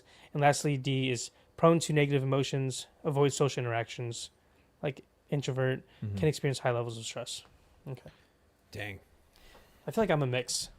Yeah, and I think like most personality tests and stuff like that, everyone is all of them. It's just which one do you have more of? Yeah. And I think that can change over time too. Yeah. Maybe like kind of like if you're building a role playing character, you're inherently start with a higher value in one or the other, but like as you level up throughout life, you add attribute points. I'm gonna guess yours. Shout out to the nerds. I'm gonna tell you what I think you would be. Okay. I'm getting C and A. So, competitive, ambitious, highly goal-oriented. C, personality, those detail-oriented, analytical, and perfectionistic. Mostly A and C. You know what's funny is if you were to actually ask me to answer that question about myself, Okay. I would have been like, can I put C and A together? That's literally what I was going to answer. Ka. Yeah. Or ack. Yeah. Yeah, I think definitely probably more C with like a spoonful of A. What do you think, chat? Yeah. What about me? What do you think? Can I see do you have still open still? Yeah. I heard it all, but like seeing it might help. Especially like Don't look at my search history. yeah. Space telescopes, nerdy stuff. It's weird. It's super weird. Let's see. Okay, more relaxing. Let's see. Who knew that tan shirt was talking to the chair? Baby, don't hurt me. If you guys remember, this is the shirt that Nick got me for Christmas. Yeah. Yeah. This is a shirt that, how do I explain it? It's from a TikTok creator, Mike O'Hearn. Yeah, right. Yeah, he's a bodybuilder that posts very not likable or yeah, it's polarizing. Let's go with that. Polarizing. Very on the edge. Yeah. Content. Yeah, if you're gonna check him out, just proceed with warning. Yeah. Or just don't check him out at all. In fact, don't listen to us. Yeah. And that's the theme of most episodes. Don't listen to us. Yeah, yeah. Welcome to the Galactic Window Space podcast. Don't listen to us. Yeah. It sounds like you could be all types depending on what season of life you're in. Yeah. That's very true too, Kayla. Yeah, I think if I were to pick for you, +1 to charisma. Was that Joe? What is Please tell me that love? was Joe. Celestial said +1 to charisma. Celestial. Okay. I love it. Nice reference there. I think Mike's memes are funny. I mean, I'm not gonna say they're not funny, but I think they're funny. If you're if you could be a combo as well, I think you might be A and C, but perhaps in like the inverse from me. Like you're maybe A with a splash of C. Okay. Maybe that's my cool. I like that. I deleted your search history, by the way. Nice. Well, now we know. We're A and C. Do you guys know what you are? Do you think when we end up exploring space, like actually venturing with humans out into the great unknown, we will have to do tests like these on everybody, like every single person, whether you're a plumber or an engineer or, I don't know, career astronaut, like that maybe you have to they have to do all these types of things so they know who to pair people with and who not? Yes, I think it should be mandatory. Mm-hmm. If you're going to be spending some time with someone up in space, it is probably a good thing for you to, I don't know, at least know what you're getting into, or perhaps to see what's compatible. Mm-hmm. But now that I'm also rethinking it, because sometimes maybe these things don't matter. Right. Perhaps on paper, it's almost like taking a horoscope Mhm. and going too far into it and saying, oh, well, I'm not going to be compatible with this Capricorn ever. And who Right. knows? You might end up finding a Capricorn that you fall in love with. Dude, for real. Yeah. So perhaps it's better to say you can use it as a guideline or just so you know, but maybe it doesn't even matter. Yeah. Yeah, that's a really good analysis. I think that's a good point. I don't think tests like these are the end all be all for sure. Because I Mhm. think if we did, we would run into a lot more problems. Yeah. Because then you start to like shoehorn yourself into like all these like corners, and then you start limiting your opportunities, and people will just get way too obsessed with, well, I'm a facts. type B. Like I can't even go near those filthy type A's. You know? Yeah. And you over on that side of Mars, stay over there, type D's, like you Yeah. scumbags. And then now no, everyone's fighting and hating each other. Exactly. Like, labels don't do well with humanity. Perhaps maybe we just omit it completely. Maybe Mhm. no labels at all. Did Nick get his Xmas spam? Did you get your Xmas spam? Yeah. It's been consumed and enjoyed. He actually took a bite out of it on stream, Mhm. straight out of the can. Which is still terrifying. still refuse to see what the problem is, sir. 2 GameCubes? Oh, There's more. here, There's a lot more. here, spin your chair a little bit. This way? There's another one. We're gonna be able to. Yeah, I can't spin you around enough. There's actually 4 GameCubes on the shelf back there, Yeah. and there's a 5th one downstairs. Nick's got a pretty incredible retro or just gaming setup. Mhm. I think he's got every system. Not everyone, but Almost. I've He's got a lot. I've got a big bulk of them. Yeah. Yeah, he's got a lot of systems that are all plugged in. It goes back It's pretty cool. over 30 years worth of gaming on that wall. A lot of them are from when I was a kid, and others acquired over time, and then Hi, Jinx. modern ones that I've acquired throughout history as well. And Yeah. I just like to have the ability to play games whenever I want, and when people come over to have a taste of their childhood again. Yeah. Like you came over and you started playing Super Mario 64. Mm-hmm. And I was like, Sonic and yeah. yeah, I was like, I want to have the chance to give people a little bit of that fun, even a game that's simple. And even if you only play 5 minutes of it and you're like, okay, I'm tired of this, at least hearing the sound, seeing the colors, holding the controller, you might feel like you're 7 years old again, sitting in front of your TV with that Nintendo 64 on the floor in front of you. It was nice. And it just comes back. Yeah. And you can't do that if those consoles are rotting in boxes in a closet somewhere, you know? Exactly. It was cool. It was such a fun time. Imagine being stuck in a spaceship for years. Totally would love to have a good personality trait. Yeah. Mm. Yeah, and maybe that's something you can just kind of figure out too, you know? Mm-hmm. I feel like that might ruin it for me if I would read too much into the paper. Mm-hmm. I would read it and be like, oh man, this person's gonna be like this. Yeah. And then you kind of go in with that expectation and oh, I knew it. Mm-hmm. It could either reinforce your idea or I don't know, it could just lead you to think differently. Mm-hmm. But kind of jealous. You got 80s console TV for retro gaming. Nice. Ace Combat 7 on the Switch. Ooh, nice. Yep. I've got an old 80s console TV for retro gaming. Yeah, something you and I were talking about whenever we were talking about these gaming systems is that the ability to turn it on and just play something at any time is incredible. Yep. It's a lost feature. And what I mean is consoles nowadays most games are digital, so you have to spend 2 hours downloading the game. You have to probably delete some of the other games because your console doesn't have enough memory. And on top of that, there's DLCs. You're purchasing a part of a game. Whereas if I want to just play GoldenEye, if I wanted to play Sonic, I just turn it on, stick the cartridge in, turn it on, and then that's it. I can play offline. And it should be like that. All the time. We used to own games. Mm-hmm. We used to own consoles even. Now we just own the idea of a finished game. Right.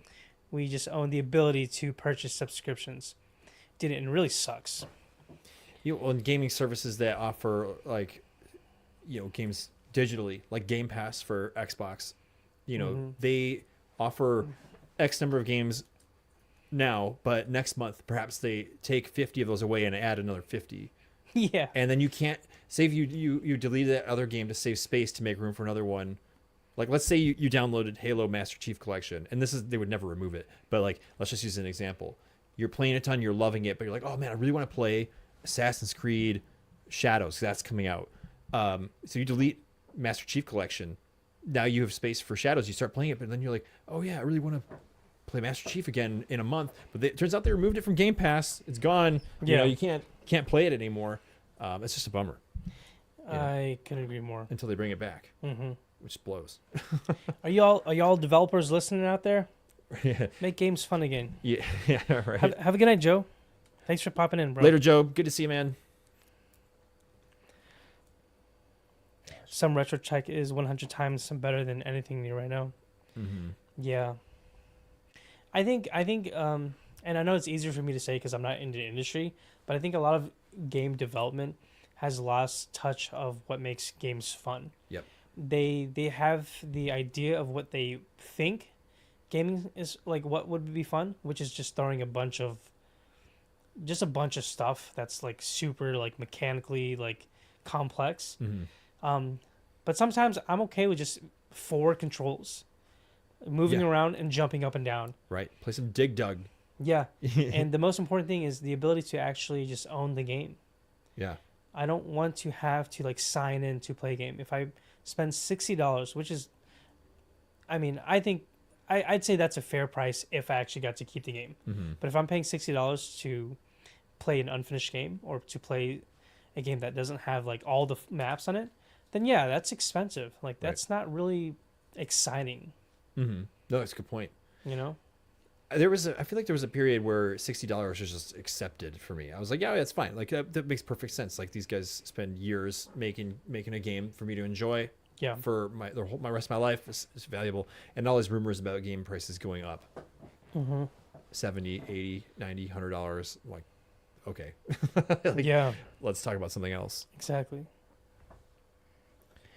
I may be wrong, but I believe Steam can technically take away games from you since you don't really own the game, or they can remove a game even if you bought it. I hope not, because I have quite a few games on Steam. PC is my primary console or primary system. Oh man, should I go get Nova? Yeah, let's come over. I just realized I'll keep him I company. promised everybody a dog, and I'm going to deliver on dog.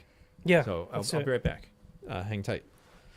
All right, y'all are stuck with me. She's probably gonna hate it. Just so you guys know, I'm gonna hold her, and she's gonna want to get down and walk away. She's gonna be very uncomfortable. So, she may only be here for a brief moment. Okay. Nova, Nova is sweet. Super chill dog. I've definitely had dog fever since I've been here. Dog, please. Thank you. All right, we'll have Nova steal the show. How's everyone doing? Tell me some good news. How's your guys' I'm going to sit up for a second cuz my ass is killing me. How was your guys' Valentine's Day?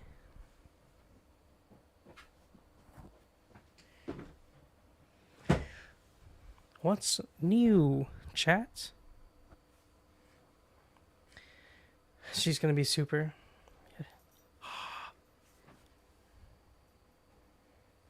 Here she is. How are you? How's your travel? It's been fun. It's been really chill. I am a big fan of not having to do too much when I go out. This dog. Oh, hi, little Novi. What's up, Nov? Dude, get the cam on her. Oh yeah, here. Use your toe. Use your toe. There we go. Yeah. There's Nova. Hi. Good girl. What's up? So we believe, is a Whippet Husky mix. So she's got like the Whippet body and the short hair, but like Husky coloring, which used to be very, very black. She's about 11 years old this year. She's very chill. She's a sweet baby. Yeah, she really is. She's looking down because she wants to get up. She wants to leave. But what's up, Pooch? Dude, she's the chillest dog I've ever met in my entire life. She's very concerned. I definitely knew she was gonna be. She's kind of pulling on me for sure. She's like, dude, you pulled me over just for this. Can I pet that dog? Can I pet that dog? Look, screw your podcast. Right? I'm trying to chill. Taking time away dog. from my chilling. Yeah. Oh, she's so warm. She's dangerous. She's so cuddly, and like you just want to like. Oh. And then you get 1,000 Nova furs all over you. Yeah. It's worth it. I'm surprised she's doing as well as she is. Mm-hmm. There you are. You see Tan? No, but they're talking about you. They are. Galactic say hello to the doggo. internet. Say hello to everybody. The one finger rub. Yep. It's my signature move. Oh, it's my dog. Shout outs to Nova. Yeah. Oh, there she goes. She's Thanks for hanging out with us, Nova. here. There's the mic. Say something. He's sniffing to the mic. Good doggy. Yeah, she's sweet. See that look she's giving me right now? Mhm. It's the what are you making me do this? Like, why are you making me do this look? Please let me go. She looks at the things that she wants to do or she wants me to do for her, and she's looking down at the ground telling me I want to go there. Okay, I will let you go. All right, everybody say goodbye to Nova. See you, Nova. I'm gonna have to move her. She's gonna jump all over the cables. All right, back to the 2 shots. Oh no, that's 10. There we go. Too close. All Too right, close. Here we go. That's bye everybody. Nux. Give some nux. All right, dog. Nova, go get the spam. Good girl. Nova's cool. Probably gonna hang out with Nova after this podcast.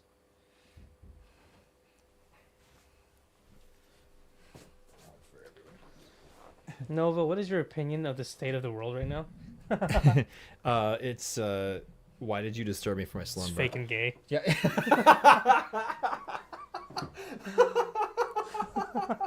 I wasn't ready for that. Me neither. Oh no. That's so funny. Yeah, Nova she was should pretty. be a motivational speaker. You guys, let me know in the chat. Give us your best space names for dogs. Ooh. I want to know this. If you got a dog right now, had no name, you had to give it a space name. What would you call it? That's a good question. Because we were like trying to name Nova a space name, and we had all That's these perfect, things, dude. and we were like, can't figure it out. And then it was like Nova, you know. Do you Which remember if you guys came up with anything before Nova? Were there any runner-ups? Yeah, there were. I had a written list. It's probably long gone now. And Pluto's taken. Chalupa. Chalupa. Oh, that's A good one. That's a great name. Is that a space? It is now. It's delicious. I know that. I remember I really wanted to either name it something from Mass Effect. But then the closest runner up that I had was I thought Mission would be a really cool dog name. What is it? Mission? Mission. Oh, yeah. I thought that'd be a really cool dog name. But I don't. And Nebula. We didn't go that route. You named a stray dog Luna. Oh, that's cool. Comet. Yeah, Comet's a good one. Mm-hmm. Those are classics. My sister's dog's name Mission. is Luna. I really like Mission. Yeah, right. Come here, Mission. Yeah, dude. It's I like it. Yeah, we just call it Mish. Mish. Come here, Mish. Come here, Mish. But I just thought like if you got like a really sleek dog that was like a really intelligent dog that could Ooh. do tricks and maybe those like agility courses. Like, Yeah. I mean, this is Mission. You know, Yeah. maybe like a police dog or something. That would be I like a that. good name for that. I don't know. ISS, the dog. I like that. ISS. Just call it Is. Issy. Is he? Nikki Tan. Nikki Tan. Nikki Snacks. Wait, Steph, are you still in here? Just space dog. Oh, wait, can we space dog? Space dog. DAWG.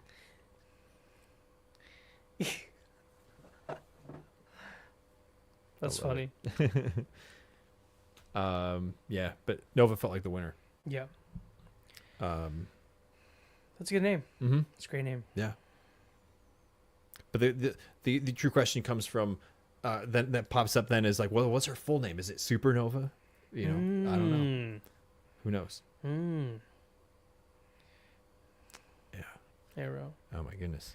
So, dude, I'm catching my flight tomorrow at 8. So we have tomorrow's your last day. Yeah. We have tonight. We have tomorrow. I actually extended my trip just a few hours, guys, so I could try to eat just a little bit more food. So I was originally going to fly out at 4 tomorrow, but there's an opportunity for me to switch flights without having to pay more. So we're going to fly out at 8 tomorrow. I'll be back home in St. Louis 10 p.m., but this trip was quick. It was. I felt like I just got here. Well, I was like looking so forward to it, and the last week like blew by, and I was like, okay, the first 2 days are going to be really long, and we're going to just do everything, and then those last 2 days are going to go like that. And it was all the days went like that. Yeah. Every single one of them. I want to take this time to open up the floor for a specific response. I'm just gauging feedback here. What are your guys' thoughts on the in-person podcasts? Do you like them? Does it really not make much of a difference because you're still on the other side of the phone? Does it feel different? I'm just genuinely curious. It feels different in person, for sure. Because, again, like, we're just right here. I'm a big fan of it. But I'm just really curious to see, like, what you guys think. So, yeah, just let us know. Is it the same? Is it better? Does it not make much of a difference? Do you enjoy both? Just give me your feedback. Just kind of gauging the interest here. It's a really good question. I definitely am curious to see what you guys think. Yeah. Well, and the plan that we've been talking about quite a bit is, if we are going to be doing more of this, is that it won't necessarily be just us in upcoming in-person episodes. So we will have other people, and it will be perhaps on location somewhere. We've talked about that quite a bit. So I think that would be probably my something that I would be really, really looking forward to is still having the guests, but having the guests in person. Right? Yeah. So me, you, and another person. Yeah. On cool. site. Right. In South America. Yeah. At a Portal 1 observatory. We're in Chile. Yeah. Yep. That's a little ambitious, but the idea stands. We just want to do it in person. So let me know. Oh, Alex said Chicago Pika. Chicago pizza. We still haven't tried that. Ooh, well, that's gonna be tomorrow. We could maybe try that. So much time, or so little time, but so much food. No difference here, but it's definitely way different for you. I like the camera perspective changing. Feels more engaging. I can see your legs. Hey, I'm a little self-conscious about my legs. We'll go to your tight shot. That's much better. Yeah. I think it feels more connected. You can see the energy and interactions. Yeah. Tan can sleep in the basement. Just keep him. Just keep him. Yeah, just keep him. Can we keep him? Mom, Dad, can we keep him? I need your voice, your echo changer reverb. right now. Like, is this a dream? Next time I'll have to bring that. For the podcast, not much different. A slightly different vibe, but Tan is more relaxed than I've ever seen him. Oh my god! Apparently, you're just full type A. Yeah. In every other episode, like, you're just like, guys, am I normally like strung out or what? What's going on? What do you mean? That's good. I like seeing you relaxed. And wait, hold on, chat. What the hell? Like, what am I normally? I gotta rewatch some of our episodes. Yeah. And if in person means you two are more creative and can be a sounding board for each other, that's even more of a win. Well said. The micro delay on the video conference are noticeable. Wow. In person, we can feel your chemistry way more. Yeah. I like that. Damn, I didn't know that was noticeable. I could see it. Yeah, for sure. For sure. Different energy, but honestly, it feels like y'all are buddy now as opposed to a business podcast feel. I don't know how to explain. I know exactly what you mean. Yeah, that makes sense. Yeah, it's when you're on side by side, it's giving like Zoom, team meets. Yeah. Get ready for the second cold wave coming. Don't bring that up, Richard Jones. I know, but we're just gonna pretend that it's not coming. Yeah. I think virtual works well for guests for now, but would be cooler to see it in person. Just you two in person does feel a different vibe, more fun. Cool. I mean, yeah, Awesome. I mean, I think a lot about the future and having a permanent space to invite people to, which is the key, because there's no way we can bring high profile guests or even just anybody. I can't fly people out every week. It's just be way too expensive to provide that. And we don't have the like opportunity to make that a quality experience yet. Not yet. Yeah. Not yet. And the benefit of the digital and remote calls like literally allowed us to tie in to somebody who was 18 hours ahead of us in a time zone that was on the other side of the planet in the middle of the ocean. Like insane. And there's no way Stacey Morgan was going to fly out here to come to my studio to be a guest on our Rinky Dink podcast. So, you know, if there's Zoom calls here and then there's, you know, like Joe Rogan level where you can fly anybody you want into your podcast studio. We're working our best up the ladder. Yeah. So just know that we are going to try to sprinkle those in. You can think of it as like a delicacy for now. Maybe we won't be able to eat crab legs every night. So it's meatloaf and potatoes. But every once in a while, we'll have a surprise for you guys. And we're really going to try to make an effort to bring more of those nice dinners for y'all. Because like some of you guys were saying, it is a different experience, especially on this side of the camera, being in person. Yep. It's just more natural, I think. And someone mentioned like the mannerisms and just being able to like react to like your emotions or chemistry. Sure. It's just more natural. Yep. Yeah. So let's see. Yeah, well, the thing is I feel like this setup, it functions 100%. It's still very like strapped together. We both have heaps of production equipment, but it's not like permanently installed production equipment. It's like, hey, we've got shelves worth of stuff. Let's see what we can make out of this. Yeah. And I feel like that is like the biggest thing for me that's in the way of taking it to the next level is, I mean, we live 7 hours drive apart. We can't just set this up all the time, but go ahead. I was just gonna say, I wish we would have had a time lapse of us setting up this office. Ooh, next time. Yeah, because you would just see a bunch of stuff just moving all over. Right. To get it the way to look the way it does. There's a guy I do shoots with regularly, and he always sets up a GoPro for setup, especially on big shoots. That's smart. We did a shoot for the Chicago Cubs, the Marquee Network, and cool. We were shooting a TV show, and we did like 6 different shoots, and we always did a time lapse, and it looked different, and it got more streamlined. You can always compare it if you went back, which was super cool. What? Hold on, hold that thought. Is that another one? Dude, is that the same one, or did he just send that? Hold on, let's confirm. That's another one. Oh my god! Holy crap! How do you spell W? Oh my god! Oh my gosh, Richard Jones, thank you so much. Seriously, oh my dropping god, another dude. super. That's crazy, sticker chat. Yeah, another very generous super. I mean, I feel so undeserving because I feel like we've been talking about nonsense this whole stream. Yeah, we have been so far off topic. This episode has been like the least astronomy oriented. I know, and we're gonna be asking guests to come onto our show, and they're gonna be like, watching. Hey, let's watch their previous episodes so we know what we're getting into. They pick this one. They're gonna be like, my ass hurts. Look at this dog. Yeah. Are we gonna die from an asteroid? Yeah. Oh man. Yeah.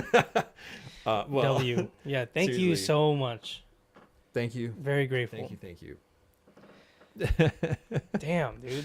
Say what?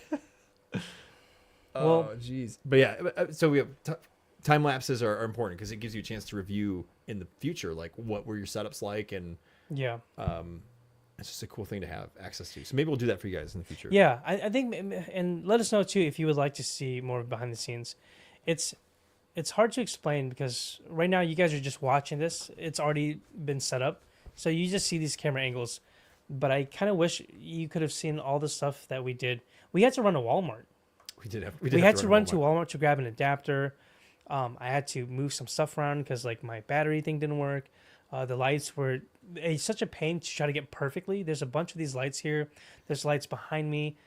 Every single piece of equipment has a purpose. Yeah. It wasn't just, let me just set this camera and just hit go live. Right.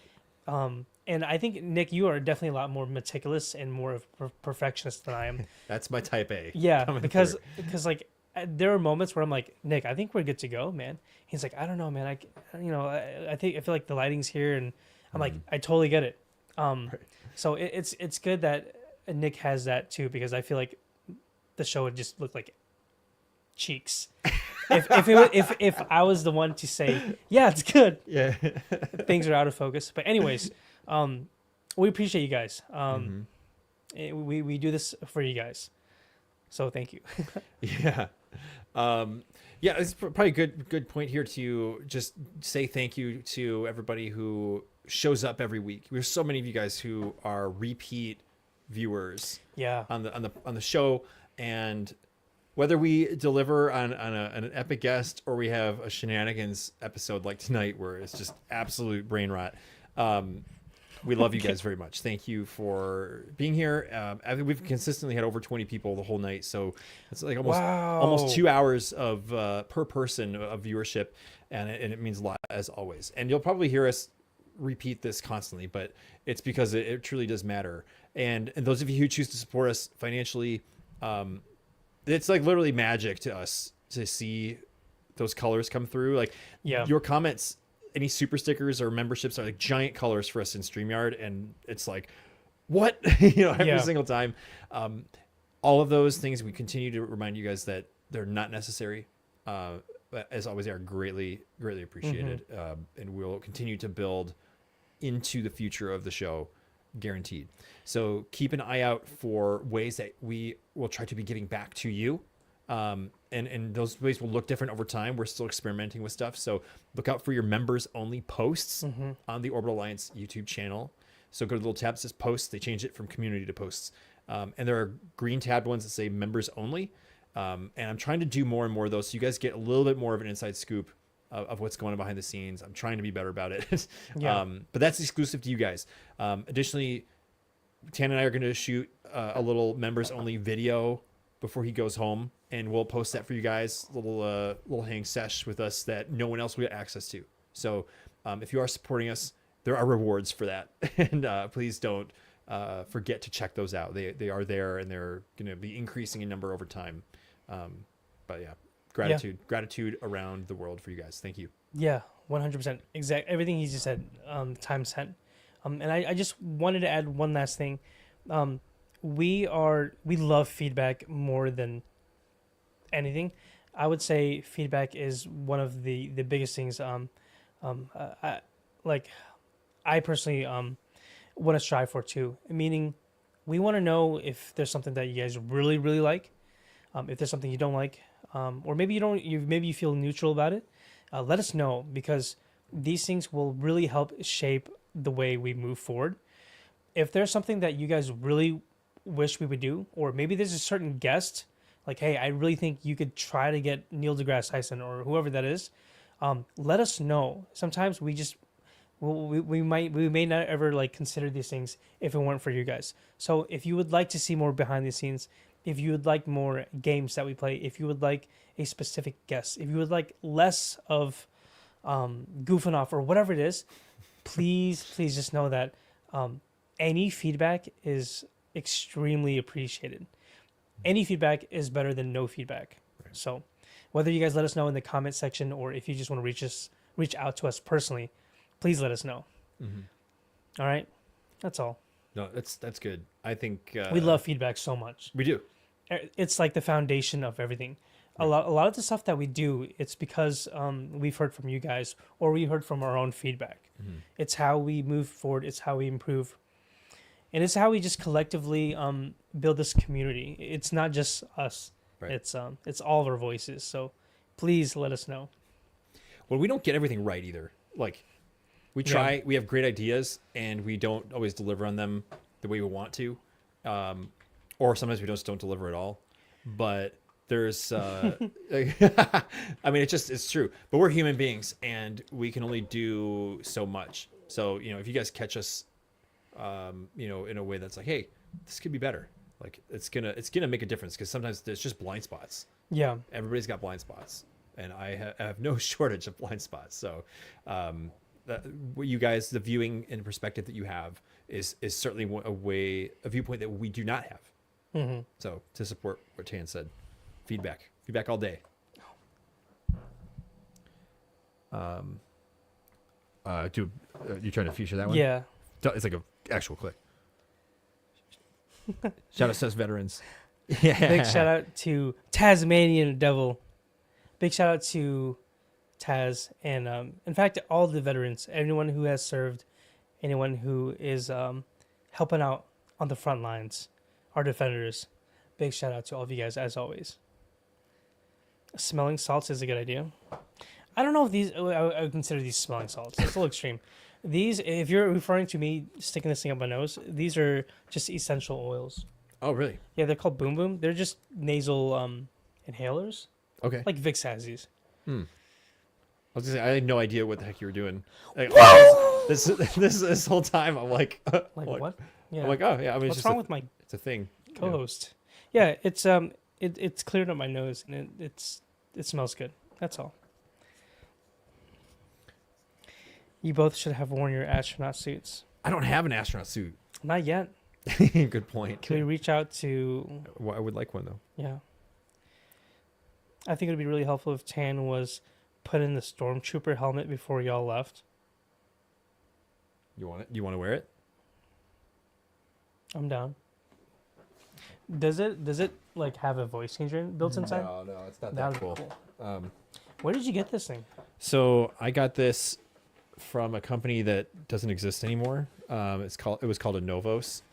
I got it years ago. Oh, dude, this is sick. After The Force Awakens came out. Yeah, this is it was molded after the like actual like screen used like copies from The Force Awakens. Mm-hmm. And I pre-ordered it, and I waited like 4 months for it, and it finally showed up one day, and I was so happy. Oh, dude, that's sick. And it's they had two versions. They had like they think they call it the like economy version and the premium version, and this is the economy version. It's not as nice.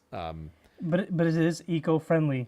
I hope so. I feel like it's cool. I actually like the tone. Like, I think it has this natural echo that makes it kind of sound like a stormtrooper. Really? Yeah. Interesting. Yeah, I mean, it's a plastic bucket, and with a little like headband in there that holds your head, like a I don't know how to describe it, like an adjustable plastic band. Yeah. There are other companies that make stuff like this and probably make them a lot better now, but it's just cool to have. I don't know. It is. It's like it's well built. Yeah. What do you guys think? I there's so many Star Wars like helmets that appear like really cheap to me, and I always wanted one that looked not cheap, and I feel like it feels kind of cheap, but it looks nice. Like if you hold it, it's kind of like. It's very cool. Yeah. Here's the inside of it. There's even like a little thing that you can strap on your head so that it's snug. Yeah, the company Novos got bought, and they might still make stuff. I just haven't looked in a while. Where does this go? That's right behind you. Yeah. But it was expensive. I spent like $250 on that thing way back in the day, and I would say just a baby. After having it for a while, I don't feel like it was worth $250. But you're probably paying more for the license than anything. Yeah. And their ability to acquire that license from Lucasfilm at the time. You are just getting your wings. You will soar soon. What a positive thing to say. Whoa. Thank you, RJ. Once you hit your podcast dab limit, you hit your podcast dab limit? All right, that's fine. Sounds professional. I want one now. Yeah. Yeah. Whoa, Nicholas, that's me. Yeah, I don't know. I'm like, I'll just like hang out and let the stream roll for the rest of the night. We'll just see where he takes us. Just you guys, this is the sleeping stream. First one to wake us up. Yeah. wins, whatever that means. Oh my goodness. Maybe we can do maybe a few more questions and then we can wrap it up here. Sure. Pushing the 2 hours. 2 hours. Yeah, with the steady 20 plus viewers. Mm-hmm. Incredible. Like that right there, honestly, just made my night.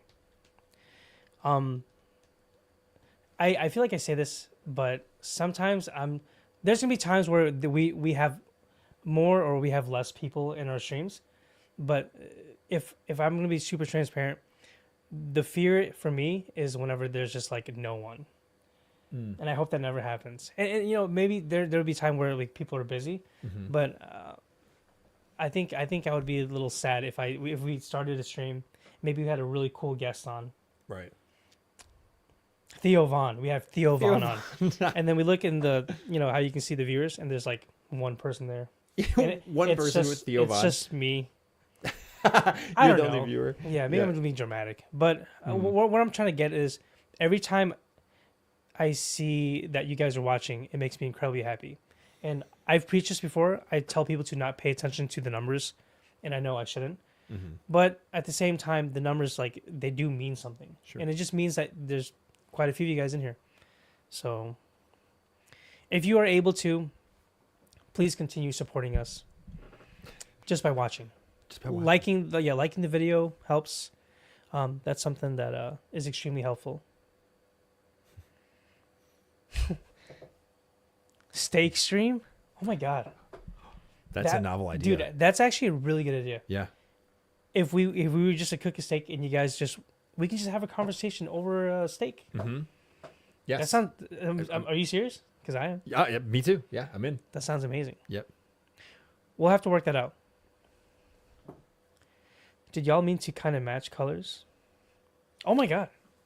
Like shirts, dude, and pants. Yeah, I mean, it's almost kind of like this. It's like a dark gray. Yeah. You're wearing black.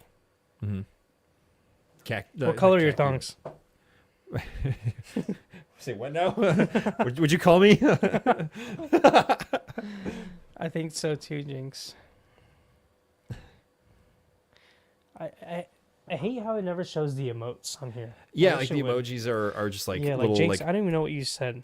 I have to look at it. Finger red number 1, finger red number 1, finger red number 1. That's what we see on the when you do like emojis. Oh, it's like the you're number 1. Number 1. Can Nova have some steak bits? She doesn't get much human food at all. And if she does, it's always like, unseasoned, plain like pulled chicken or something on a special occasion. She did get like turkey on Thanksgiving, Yeah. The occasional handful of cheese in her bowl. I don't know if she did. I'll give her a medium rare steak when she's kind of on her way out, if you know what I mean. We'll send her out well. Yeah. That and a cheeseburger and a Snickers, because why not? I don't know. Did y'all notice how they didn't answer if they meant to match? They were just like, "Oh, we are." Yeah, I mean, no, it was an accident. Yeah, I've been wearing this all day. Yeah. I switched this shirt, but you brought it to be prepared for the show, so it was planned. Yeah. I don't know. I'm not offended by matching. I'm not going to tell Tan to go home to St. Louis to change. You gotta. I definitely wasn't prepared for the weather though. I definitely underpacked in terms of staying warm, but it's all right. I'll be back home tomorrow. But yeah, like I said, let's maybe we'll do a couple more questions. If you guys have any questions you want to ask us, we'll do a few more and then we'll wrap it up here. Here's one from Avoy. Can you guys do a podcast on the technical aspects of astrophotography? I'd love to up my stacked, tracked time-lapse game. The nitty-gritty. I mean, we can do that. We know a thing or two about taking photos. We do. And even if we can't answer some of those questions, we know people. Dude, you know what? What if we did an episode that was almost like a master class? Uh-huh. It doesn't have to be super like, because I know not everyone's going to be like wanting to learn. Right. But perhaps we can make it in a way where it's a balance between understanding the basics of astrophotography, or at least like, hey, what can I do to improve? Right. And yeah, we can kind of just guide you guys in the right direction. It can be educational, but it doesn't have to be so boring that if you aren't a photographer yourself, you're gonna sit there and listen to us like talk all these crazy details. You know, Masterclass workshop level event. steak. Steak in space. Does space smell like steak? Find out here on the Galactic Window On episode 39. George, space is out. What's happening? Yo, man? what's up, dude? Welcome in. Good to see you. In masterclass, yeah. I still need to know if y'all tried a cake shake. Was mine a cake shake? I don't think you got a cake shake. Okay, it was a special one. It was a chocolate, and it had chunks of stuff in it, so I thought it was. Oh, But, maybe it did.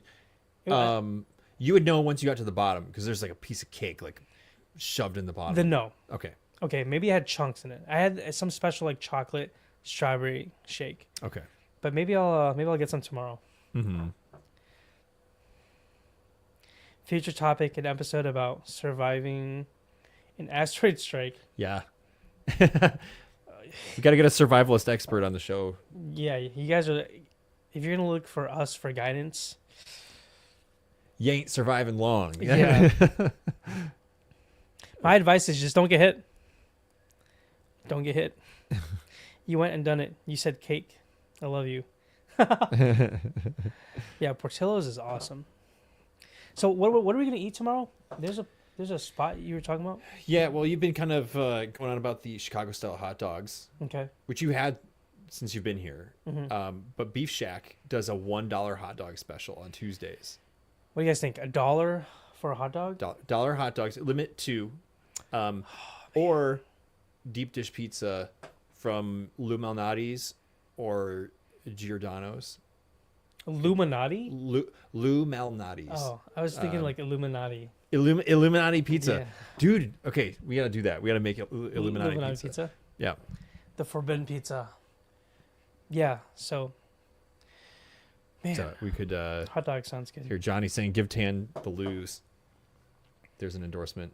You tend to lose? Yeah. Okay. There's no wrong answer. You know? Yeah. Guys, I finally tried Spam. I've died and gone to culinary heaven. Love it. Yo. W's in the chat for George. Yeah, Spam is incredible, my friend. Just make sure you fry it. Fry it. Frying Spam is... What are you looking at me for when you said that? You looked right over. That was like... Because normal people fry it. Yeah. I do now. Yes. I will say I've learned from the master. Yeah. Yeah. I love Chicago dogs. Oh, God, deep dish. Man, we might have... Is there a way we can try both? Take him to lose, Nick. Okay.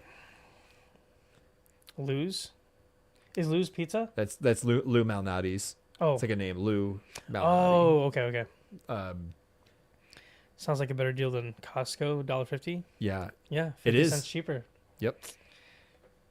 And they're decently sized too. They're not like Yeah. wimpy. Okay. Cool. So we'll have to get Illuminati pizza Yeah. and maybe some hot dogs tomorrow. Right. I'll just have to come back, man, because there's so much food I want to try. Right. Goodness gracious. Yeah, well, I think we've got our work cut out for us. Mm-hmm. We say we bring it home. Let's do it. You guys, it's been a blast. Thanks for joining us for episode 38 of the Galactic Window Space Podcast. We'll be back here next week, Monday, back to remote live streams. So Tan will no longer be here, but 9 p.m. Central Time in the U.S. Is what we do. And I promise you we will be more spacey next time. Totally serious. No distractions. Yeah. We were, yeah. Yeah. We just, loosey-goosey, fun, Yes. easygoing. It's a hang sesh Mm-hmm. with a little sprinkle of space. Tiny in little it. bit. Yeah. Tiny little bit. But yeah, thank you guys so much for, as always, for hanging out. Appreciate the continued support. Appreciate the financial support as well. Mm-hmm. And we just appreciate you guys being you. Don't ever change. That's And right. thank you. Yeah. Yeah, we love you all, and we will do that thing that we do where we say, we'll see you all on the other side.